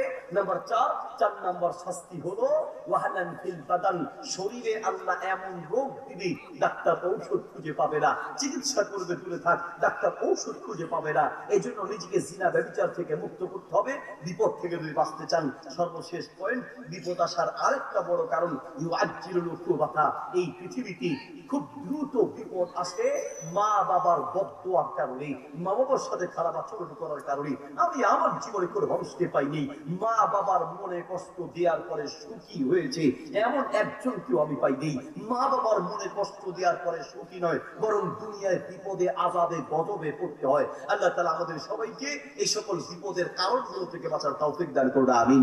এবার সংক্ষিপ্ত আকারে বিপদ থেকে বাঁচার জন্য আমরা কি কি আমল করব, সংক্ষিপ্ত আকারে এই আমলগুলো বলে আমি এবার আলোচনা শেষ করবো ইনশাআল্লাহ। নাম্বার 1 নম্বর বিপদ আপদ থেকে, আমার দিকে তাকান, ডানে বামে তাকানো যাবে না, ঠিক আছে ইনশাআল্লাহ। আমি চেষ্টা করি প্রত্যেক মাহফিলের শেষে কিছু আমলের কথা বলে দেওয়ার জন্য, অন্তত যেন এই আমলগুলো নিয়ে বাড়িতে যেতে পারেন, এই আমলগুলো নিয়মিত করবেন, রাজি আছেন ইনশাআল্লাহ। নাম্বার 1 নম্বর বিপদ থেকে বাঁচার গুরুত্বপূর্ণ একটি আমল হলো নিয়মিত আয়াতুল কুরসি পড়া। নবী সাল্লাল্লাহু আলাইহি ওয়াসাল্লাম আয়াতুল কুরসির 4টা ফজিলত বলেছেন, 4টা। সূরা বাকারা 255 নম্বর আয়াত, আয়াতুল কুরসি। আল্লাহু লা ইলাহা ইল্লা হুয়াল হাইয়ুল কাইয়ুম। এই পুরো আয়াতুল কুরসি, এই আয়াতুল কুরসির 4টা ফজিলত আছে। এর মধ্যে 1 নম্বর ফজিলত হলো মান ক্বারাআ আয়াতুল কুরসি ফি দুবুরিস সালাত, যে ব্যক্তি প্রত্যেক ফরজ নামাজের পরে নিয়মিত আয়াতুল কুরসি পড়বে, ওই ব্যক্তির পরবর্তী নামাজের আগ পর্যন্ত পুরো সময়টা আল্লাহর জিম্মায়, ফি জিম্মাতিল্লাহ, আল্লাহর নিরাপত্তার মধ্যে থাকবে। স্বয়ং আল্লাহ তাকে দুনিয়ার সব রোগ বিপদ আপদ থেকে হেফাজত করবেন। সুবহানাল্লাহ।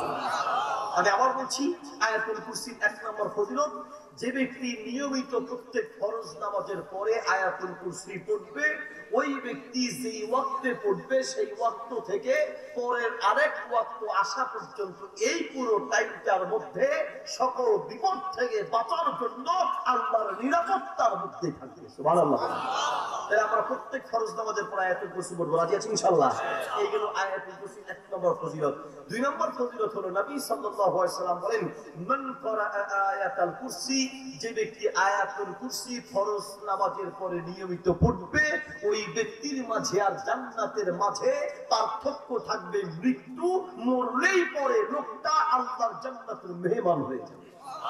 তাহলে নিয়মিত আপনি আয়াতুল কুরসি পড়তে পারার মানে আলহামদুলিল্লাহ আপনি জান্নাতের পথে আছেন। আপনি চাইলেই দেখবেন পারবেন। ফরজ নামাজ শেষ হতে না হতে আপনার কত কাজ যে দেখা দিবে, তারপরে শয়তান বিভিন্ন ভাবে আপনার মনে এই কথা সেই কথা ওই কথা স্মরণ করায় দিবে। দেখবেন আপনার ফরজ নামাজ পড়ার পরে, নামাজের পরে, জুমার দিনও দেখবেন আপনি, এবং বিভিন্ন ওয়াক্তের সময় মাশাআল্লাহ মসজিদ থেকে বের হওয়ার সময় মনে হয় কত মিটিং মিছিল তার আছে, আসলে কিচ্ছু নাই। সে দোকানে গিয়ে চা খাবে, দোকানে একটু গল্প গুজব করবে, টিভি দোকানে বসবে, বন্ধুদের সাথে আড্ডা দিবে। মসজিদের ইমাম সাহেবের জুমার দিন যদি আলোচনা একটু দেরি হয়ে যায়, নামাজ যদি একটু দেরি হয়ে যায়, পিছন থেকে মিস কল দেয়। আছে কি নেই? পিছন থেকে মিস কল দেয়। মানে তার কত যন্ত্রণা। হুজুরে ঘড়ি দেখায়, হুজুরের ঘড়ি দেখায়। আপনি কে? আপনি সভাপতি, আপনি সেক্রেটারি, আপনি কেশিয়ার, আপনি এই, আপনি সেই, আপনি মসজিদের টাকা দিয়েছেন, আপনার কেশিয়ারগিরি, সভাপতিগিরি যা আছে সব মসজিদের বাহিরে, মসজিদের ভিতরে কোনো গিরি চলে না, ঠিক না? মসজিদের ভিতরে চলে না। নামাজ 5 মিনিট 10 মিনিট দেরি হতেই পারে। রাসূল সাল্লাল্লাহু আলাইহি ওয়াসাল্লাম নির্ধারণ করে দেন এত মিনিটে পড়তে হবে, এরকম করে নির্ধারণ করে দেয়নি। তবে আরেক আমাদের খেয়াল রাখা উচিত, অনেক ব্যস্ত মানুষ আছে, মাঝে মাঝে দেরি হোক, কম্পালসারি সবসময় দেরি করবেন এটা না করা উচিত। বাকি ইমাম সাহেব দেরি করলেও আপনি ইমাম সাহেবকে চোখ রাঙায় কথা বলবেন, তার চাকরি খাইয়া দেওয়ার ভয় দেখাবেন। এই অধিকার কারণেই প্রত্যেক ফরজ নামাজের পরে নিয়মিত আয়াতুল কুরসি পড়বেন। নামাজ পড়ে বের হয়ে যাবেন না, একটু সময় দিবেন, বসবেন, বসে আয়াতুল কুরসি নিয়মিত পড়ার চেষ্টা করবেন ইনশাআল্লাহ। তাহলে 2 নম্বর ফজিলত, আয়াতুল কুরসি নিয়মিত পড়লে জান্নাতের মেহমান হওয়া যাবে ইনশাআল্লাহ। মরলেই পরে জান্নাতের গ্যারান্টি। নাম্বার 3 নম্বর হচ্ছে আয়াতুল কুরসির 3য় ফজিলত। নবী সাল্লাল্লাহু আলাইহি ওয়াসাল্লাম বলেন, যে ব্যক্তি রাতে ঘুমানোর আগে আয়াতুল কুরসি পড়ে ঘুমাবে। রাতে ঘুমানোর আগে অনেকগুলো আমল আছে, আমরা এই আমলগুলোর কোনো গুরুত্ব দিই না। একটা গুরুত্বপূর্ণ আমল হলো রাতে ওযু করে ঘুমানো। ঘুমানোর মতো চলে যাবে, অসুবিধা নেই, কিন্তু ঘুমানোর আগে ওযু করে ঘুমাবেন। নবী সাল্লাল্লাহু আলাইহি ওয়াসাল্লাম বলেন, যে ব্যক্তি ওযু করে রাতের বেলা ঘুমাবে, ঘুম থেকে ঘুম ভাঙার সাথে সাথে আল্লাহর কাছে যা চাইবে, চাইতে দেরি হবে, আল্লাহ দিতে দেরি হবে না। ওযু করে ঘুমালে, ঘুম ভাঙার পরে আপনি ওযু করে অথবা নামাজ পড়ে বা যখনই হোক ঘুম ভাঙার পরে আপনি আল্লাহর কাছে যা চাইবেন আল্লাহ তাই দান করবে। যেন ওযু করার আগে, ঘুমানোর আগে ওযু করে ঘুমাতে হয়, এবং ঘুমানোর আগে আয়াতুল কুরসি পড়ে ঘুমাবেন। নবী সাল্লাল্লাহু আলাইহি ওয়াসাল্লাম বলেন, যে ব্যক্তি রাতে ঘুমানোর আগে আয়াতুল কুরসি পড়ে ঘুমাবে, সারা রাত ধরে ওই ব্যক্তির পাশে হাফিজুন আলাইহি, তার পাশে একজন ফেরেশতা, একজন রক্ষক থাকবে, যেই ফেরেশতা তাকে দুনিয়ার সব বিপদ থেকে হেফাজত করবে এবং তাকে চারপাশে পাহারা দিয়ে রাখবে। 3 নম্বর ফজিলত, সারা রাত ধরে আপনার পাহারাদারের ব্যবস্থা হয়ে গেল। নাম্বার 4 নম্বর ফজিলত, ফিহাল ইসমুল আযম। আমি যে কথাগুলো বলছি আপনারা আবার মনে করবেন না আমরা যে ঢোল পিটায় যাচ্ছি, অসম্ভব কথা। আলহামদুলিল্লাহ, আমলের ব্যাপারে যত কথা বলি একবার নয় বহুবার যাচাই বাছাই করে বলার চেষ্টা করি। আলহামদুলিল্লাহ, যেগুলো বলেছি আলহামদুলিল্লাহ, একটু আগে যেটা বলেছি, একটা কিতাবের কিতাবে হাদিসটি আছে, মুসনাদে আহমদে আছে, এবং সহিহুল জামি কিতাবের একটি রিওয়ায়াত অনুযায়ী, এবং অনেক আলেমের বক্তব্য এখানে রয়েছে। ফিহাল ইসমুল আযম, আয়াতুল কুরসির মধ্যে ইসমে আজম আছে। ইসমে আজম, ইসমে আজম কি? ইসমে আজম হলো এমন একটি দোয়া যেই দোয়া পড়ে আল্লাহর কাছে যাই চাওয়া হবে আল্লাহ সাথে সাথে কবুল করবে। এটাকে বলে ইসমে আজম। আরেকটি দোয়া আছে ইসমে আজমের, আল্লাহুম্মা ইন্নী আসআলুকা বিআন্নাকা আনতাল্লাহ আহাদুন সামাদুন আল্লাযী লাম ইয়ালিদ ওয়া লাম ইউলাদ ওয়া লাম ইয়াকুল লাহু কুফুয়ান আহাদ। আবার আয়াতটা, এই দোয়াটা বিভিন্ন রাওয়ায়াতে একটু শব্দ আক্ষর করা আছে। এই দোয়াটি একজন পড়ছিলেন, রাসূল সাল্লাল্লাহু আলাইহি ওয়াসাল্লাম বললেন এই ব্যক্তিটি এই দোয়ার পরে যা চাইবে, চাইতে দেরি হবে, আল্লাহ কবুল করতে দেরি হবে। তাহলে আয়াতুল কুরসির কয়টা ফজিলত বললাম? 4টা ফজিলত। 1, আয়াতুল কুরসি পড়লে আপনি আল্লাহর জিম্মায়, আল্লাহর নিরাপত্তায় থাকবেন।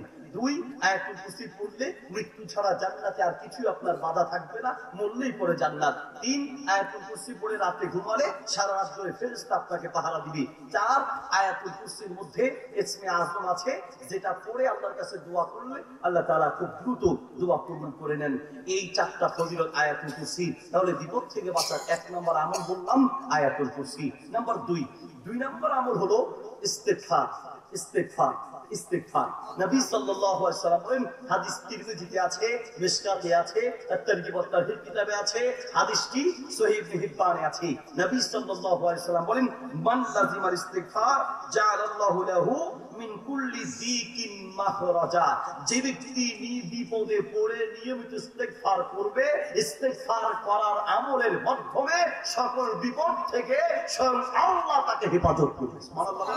হাসান বসরি রাহিমাহুল্লাহ বসে আছেন, তার পাশে একজন লোক এসে, তার এক ছাত্র বসা, বিভিন্ন লোকের এসে তার কাছে মাসালা জিজ্ঞেস করে দোয়া চায়। একজন এসে বলছে, উস্তাদ আমি বিপদে আছি, একটু দোয়া করবেন। কোন আমল করবো বলেন? বলছে ইস্তিগফার, ইস্তেগফার করো। আরেকজন এসে বলছে, ছেলে আমার কথা শুনে না, কি আমল করবো? ইস্তেগফার করো। কারণ ইস্তেগফারের মাধ্যমে আপনার ছেলে সন্তানকে আল্লাহ আপনার অনুগত বানিয়ে দিলেন। ফাকুল তুস্তাগফিরু রাব্বাকুম ইন্নাহু কানা গফফারা। ইস্তেগফার করো, আল্লাহকে ক্ষমাশীল হিসেবে পাবে, আল্লাহ ক্ষমা করবেন। ইউসিরিস সামা আলাইকুম মিদরারা, পানির কষ্ট আল্লাহ দূর করে দিবেন। ওয়া ইউমদিদুকুম বিআমওয়ালিন ওয়া বানিন, এবং সম্পদ দিয়ে, সন্তান দিয়ে আল্লাহ আপনাকে সাহায্য করবেন, সম্পদ বাড়ায় দিবেন এবং সন্তানকে আপনার অনুগত করে দিবেন ইস্তেগফারের আমলের মাধ্যমে। তাহলে 2 নম্বর ইস্তেগফারের আমল। যেই আসে, ছেলে বিপদে আছে, ছেলে নিয়ে বিপদে আছি, ইস্তেগফার করো। অসুস্থ আছি, ইস্তেগফার করো। বলছে পেটের সমস্যা, বলছে ইস্তেগফার করো। হাসান বসরি রাহিমাহুল্লাহর ছাত্র বলছে, উস্তাদ আপনি সবাইকে যেই আসে খালি ঔষধ একটাই দিতে আছেন, অ্যান্টিবায়োটিক ওষুধের মতো একটাই আমল, কি? ইস্তেগফার, ইস্তেগফার। তো আপনি তো আরো দিতে পারেন। তো তিনি বলল, এটা একটা সহজ এবং ছোট্ট আমল। এই আমল যে সব রোগের ঔষধ, এটা তো আমি বলি নেই, আল্লাহর নবী বলেছেন, মান লাজিমাল ইস্তিগফার জাআলাল্লাহু লাহু মিন কুল্লি যিকিন মাখরাজা। আল্লাহর নবী তো বলে দিয়েছেন, দুনিয়ার সব রোগ আর বিপদে যখনই পড়বা সাথে সাথে ইস্তিগফার করো, তো স্বয়ং আল্লাহ তোমাকে হেফাজত করবে। আল্লাহর নবী বলেছেন, আমি বলতে অসুবিধা কি? সুবহানাল্লাহ বলেন। ইমাম আহমদ রাহিমাহুল্লাহ, তিনি এত বড় একজন ইমাম ছিলেন। হাদিসের কিতাবের জগতের সবচেয়ে বড় হাদিসের কিতাবের নাম হচ্ছে মুসনাদ আহমদ। 40,000 হাদিস সেই কিতাবের মধ্যে আছে। তার লেখা হচ্ছে ইমাম আহমদ। ইমাম আহমদ রাহিমাহুল্লাহ, তিনি তার জীবনে বলেন যে ইস্তেগফার যে কত বড় গুরুত্বপূর্ণ আমল, তার একটা বাস্তবতা তুলে ধরতে গিয়ে তিনি বলছেন, সাফারতু ইয়াওমান, আমি একদিন সফরে বের হলাম। সফরে বের হয়ে আমি একটা মসজিদে প্রবেশ করলাম। মসজিদে গিয়ে মসজিদে কুলতুলি হারিসিহি, মসজিদের দারোয়ানকে বললাম, উরিদু আন আবিতাল লাইল, আজকে রাত আমি একটু মসজিদে থাকতে চাই, থাকার কি জায়গা হবে? মসজিদের দারোয়ান তাকে বলল, উখরুজ মিন হাযা, আপনি এখান থেকে বের হয়ে যান, মসজিদে থাকার কোনো সুযোগ নেই। তাকে মসজিদ থেকে বের করে দিলেন। কারণ ইমাম আহমদ যে এত বড় ইমাম, তাকে চিনতে পারেনি। সাদা সিধে জীবন যাপন করতেন। যারা তাকওয়াবান আলেম, যারা আল্লাহওয়ালা, যারা সত্যিকার দিনদার আলেম, তারা কখন অহংকার করে চলে না, সাদা সিধে জীবন যাপন করে, ঠিক কিনা? কারণ আমাদের বহু পীর বক্তা আছে মাশাআল্লাহ, তার কাছে পৌঁছাতে হলে দালাল 14টা ধরা লাগে, তারপরে হুজুরের লগে দেখার সুযোগ নেই, ঠিক কিনা? হ্যাঁ, আল্লাহ রাসূল সাল্লাল্লাহু আলাইহি ওয়াসাল্লাম অহংকার করতেন না, সাহাবীগণ অহংকার করতেন না। আল্লাহওয়ালা দিনদার তাকওয়াবান আলেম, তারা কখনো অহংকার করে চলে না, সাদাসিধে জীবন যাপন করতেন। তাকে মসজিদ থেকে বের করে দিলেন, তিনি বলছেন খারাজতু মিনাল মসজিদ ওয়া যাহাবতু ইলা খুব্বাস, আমি মসজিদ থেকে বের হয়ে এক হোটেল দোকানদারের কাছে গেলাম, গিয়ে হোটেল দোকানদারকে বললাম উরিদু আন আবিতাল লাইল, ভাই আজকে রাত আমি একটু থাকতে চাই, কোথায় থাকতে পারবো একটু বলো তো দেখি। হোটেল দোকানদার বলল লা নাবিতা, এখানে থাকার কোনো জায়গা নাই, তবে আপনি একটা কাজ করেন, মুসাফির মানুষ আমি মুসাফিরদেরকে খুঁজি, আপনি আমার জায়গা মতো এসেছেন, আপনি ইযহাব মাই ইলা বাইতি, আমার সাথে আমার বাড়িতে চলেন, আমার বাড়িতে আপনার থাকার ব্যবস্থা করে দিই। ইমাম আহমদের হাত ধরে হোটেল দোকানদার বাড়িতে নিয়ে গেলেন, নিয়ে ইমাম আহমদকে তার পাশে শোয়া দিলেন। ইমাম আহমদকে পাশে শোয়া হোটেল দোকানদার খামিরা বানাচ্ছে, সকালে রুটি বানাবে, রাতে খামিরা বানাচ্ছি, প্রতি মুহূর্তে আটা ময়দা পানি দিয়ে খামিরা বানায় আর মুখ দিয়ে আস্তাগফিরুল্লাহ আস্তাগফিরুল্লাহ আস্তাগফিরুল্লাহ ইস্তিগফারের আমল করছেন। হোটেল দোকানদারের এই আমল দেখে ইমাম আহমদ শোয়া থেকে উঠে বলছে আনতা তুকসিরুল ইস্তিগফার, আপনাকে দেখছি আপনি খুব বেশি বেশি ইস্তিগফারের আমল করছেন, ঘটনা কি? এই আমলটা এত বেশি করছেন কারণটা কি? হোটেল দোকানদার বলছে ভাই রে আনতা মুসাফির, আপনি মুসাফির, লা আরিফু, আপনাকে আমি চিনি না, তবে আপনাকে একটা কথা বলি, আমি ইস্তিগফার আমল বেশি বেশি করে করছি, কারণটা হলো এই, সব আমলের কথা তো সবাইকে বলা যায় না, আর নিজের অহংকার প্রকাশ পাবে, এই জন্য বলা ঠিক না, তবে আপনি মুসাফির মানুষ, এই জন্য আপনাকে বলছি, আমি আমার জীবনে যত বিপদে পড়েছি, আমি দুনিয়ার কারো দুয়ারে যেতে হয় নাই, ইস্তিগফারের আমলের মাধ্যমে আল্লাহ কেমন যেন সব বিপদ থেকে আমাকে উদ্ধার করেছেন, আমার অন্তরে যত নেক ইচ্ছা ছিল আমি দুনিয়ার কাউকে বলতে হয় নাই, কারো দুয়ারে যেতে হয় নাই, আমি ইস্তিগফারের আমল শুরু করেছি, আল্লাহ দুনিয়ার সব নেক নিয়ত আমার পুরো মঞ্জুর করে নিয়েছেন। তবে আমি আমার জীবনের সব মনের নেক আশা পূরণ হলেও একটা মনের নেক আশা এখনো আমার বাকি আছে, ইল্লা ওয়াহিদা, একটা নেক আশা বাকি আছে। কোন মনের নেক আশাটা পূরণ, কোন মনের কোন নেক আশাটা আপনার বাকি আছে?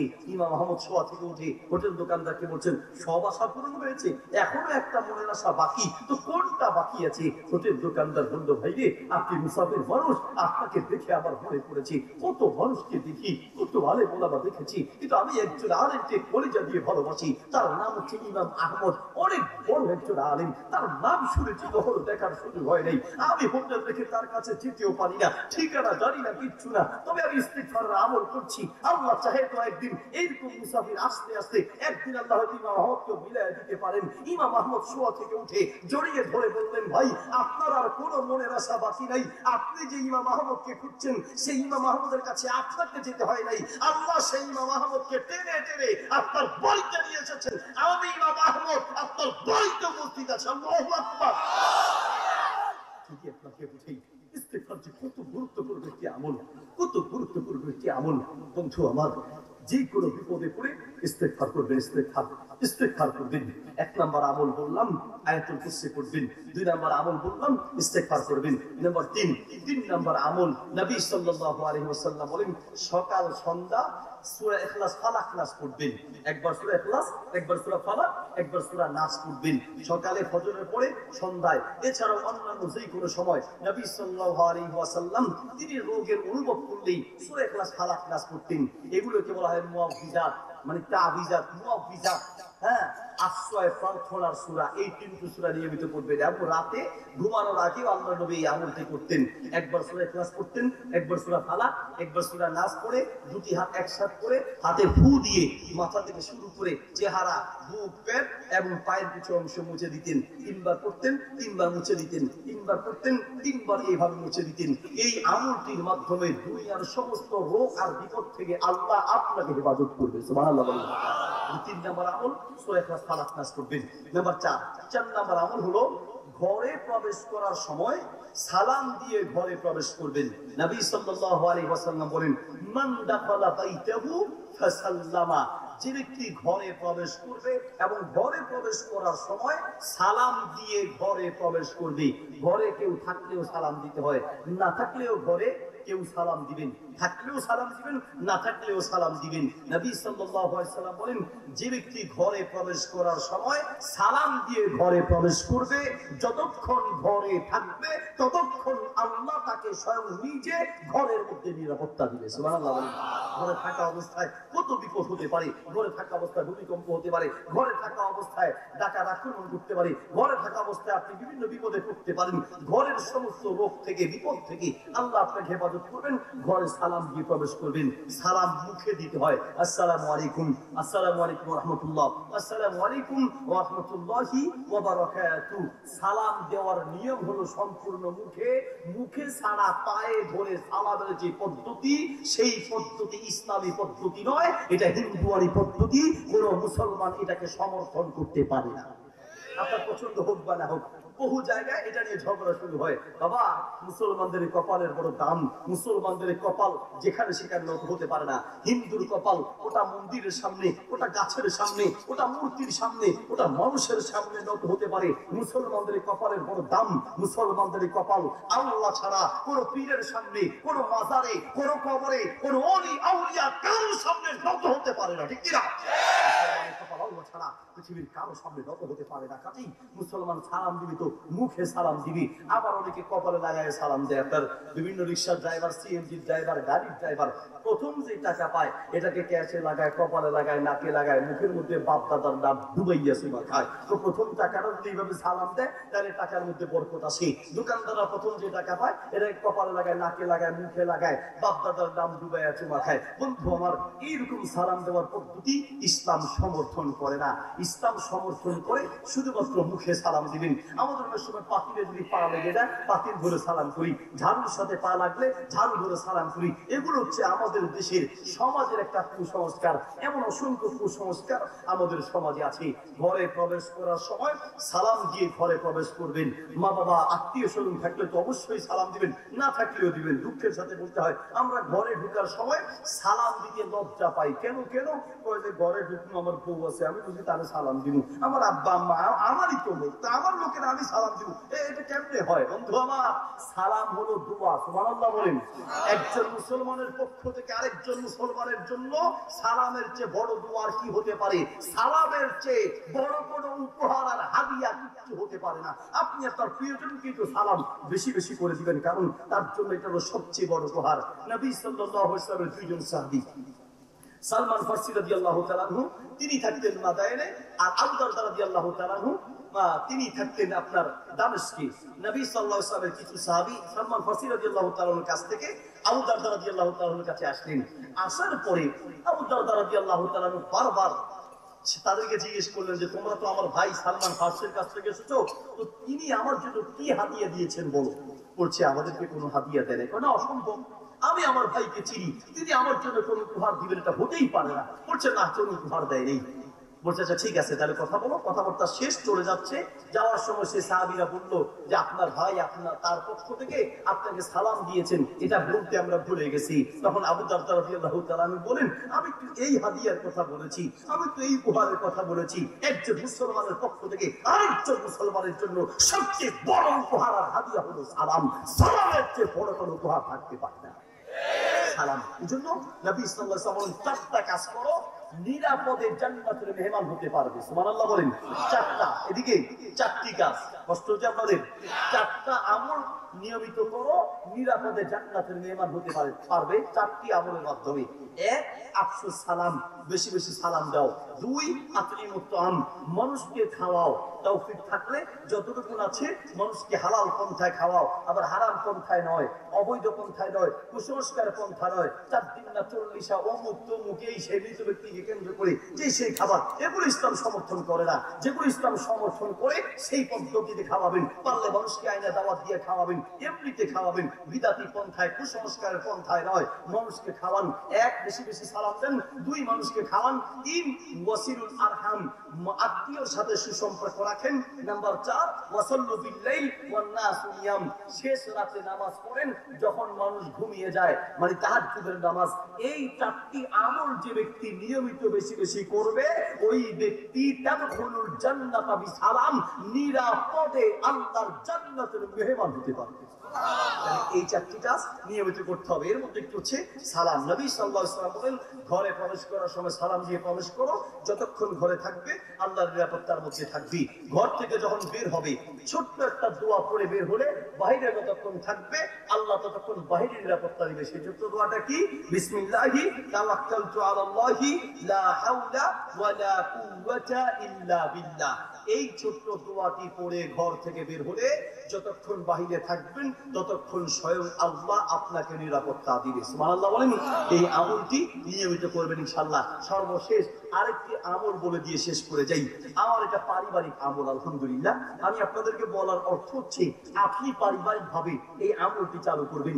আমি বৃহস্পতিবার, শুক্রবার অথবা মাদ্রাসার গ্যাপে গ্যাপে আমার এই যে বড় ছেলে দেখেছেন, ছোট ছেলে দেখেছেন, ওদেরকে নিয়ে মাহফিলগুলোতে যাই, আলহামদুলিল্লাহ।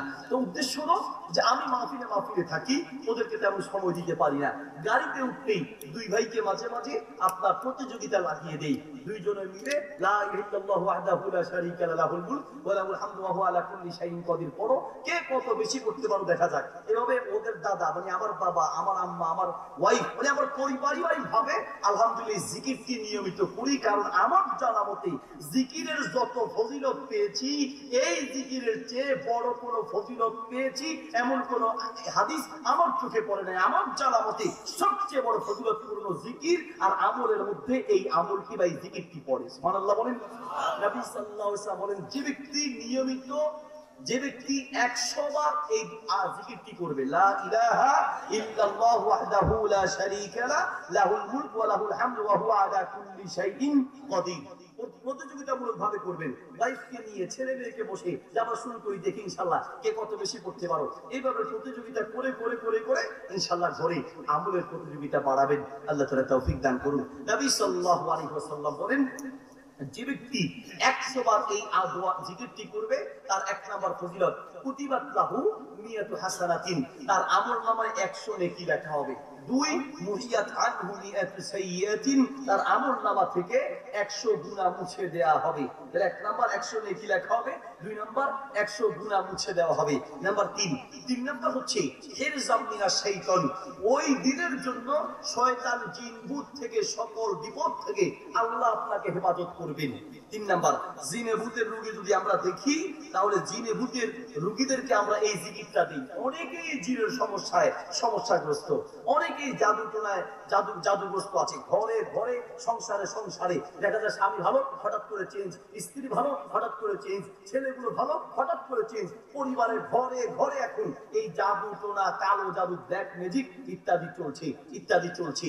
কাজেই এগুলো থেকে আপনি বাঁচবেন কি করে? নিয়মিত এই জিকিরটা চালু করেন, ঘরে সূরা বাকারা লাগিয়ে দেন, সকাল সন্ধ্যার আমলগুলো চালু করেন, ইনশাআল্লাহ আল্লাহ তাআলা সকল ব্ল্যাক ম্যাজিক, জাদু টোনা, জিন ভূত থেকে আপনি হেফাজত করবেন। তাহলে 3 নাম্বার এই জিকিরের ফজিলত হলো জিন ভূত শয়তান থেকে, জাদু টোনা থেকে আল্লাহ আপনাকে বিপদমুক্ত রাখবেন। নাম্বার 4 নম্বর এই জিকিরের ফজিলত হলো এই জিকিরটি যে ব্যক্তি 100 বার করবে, অন্য যে যত আমল করুক তার চেয়ে আমলের দিকে 1 নম্বরে আপনি থাকবেন। আপনার আমলনামায় নেকি ওই দিনের জন্য সবচেয়ে বেশি থাকবে। সুবহানাল্লাহ। তবে হ্যাঁ, কেউ এই আমলটা করে নাই তার চেয়ে আপনি এগিয়ে যাবেন। কিন্তু কেউ যদি এই জিকিরটা করে, ধরেন আমি 100 বার করেছি, আপনি একবারও পড়েন নাই, আমি আপনার চেয়ে এগিয়ে যাব। আমি 100 বার পড়েছি, আপনি 200 বার পড়েছেন, আপনি আমার চেয়ে এগিয়ে যাবেন। আপনি 200 বার পড়েছেন, উনি 300 বার পড়েছে, তাহলে উনি আপনার চেয়ে এগিয়ে যাবে। হাদিস সহিহ বুখারীতে আছে, হাদিস মুসনাদে আহমদে আছে, হাদিসটি তিরমিজিতে আছে, হাদিসটি মিশকাতে আছে, মিশকাতে আছে, হাদিসটি মুস্তাদরাকে হাকিমে আছে। অসংখ্য কিতাবের নাম বলবো, এই হাদিসটার পক্ষে একদম শক্তিশালী হাদিস দ্বারা প্রমাণিত। এই আমলটি আমরা নিয়মিত করব, রাজি আছি ইনশাআল্লাহ। আল্লাহ তাআলা আমাদের সবাইকে তৌফিক দান করুন, আমিন। জাযাকুমুল্লাহ খাইর, বারাকাল্লাহু ফিকুম, হাইয়াকুমুল্লাহ। আলোচনা সংক্ষিপ্ত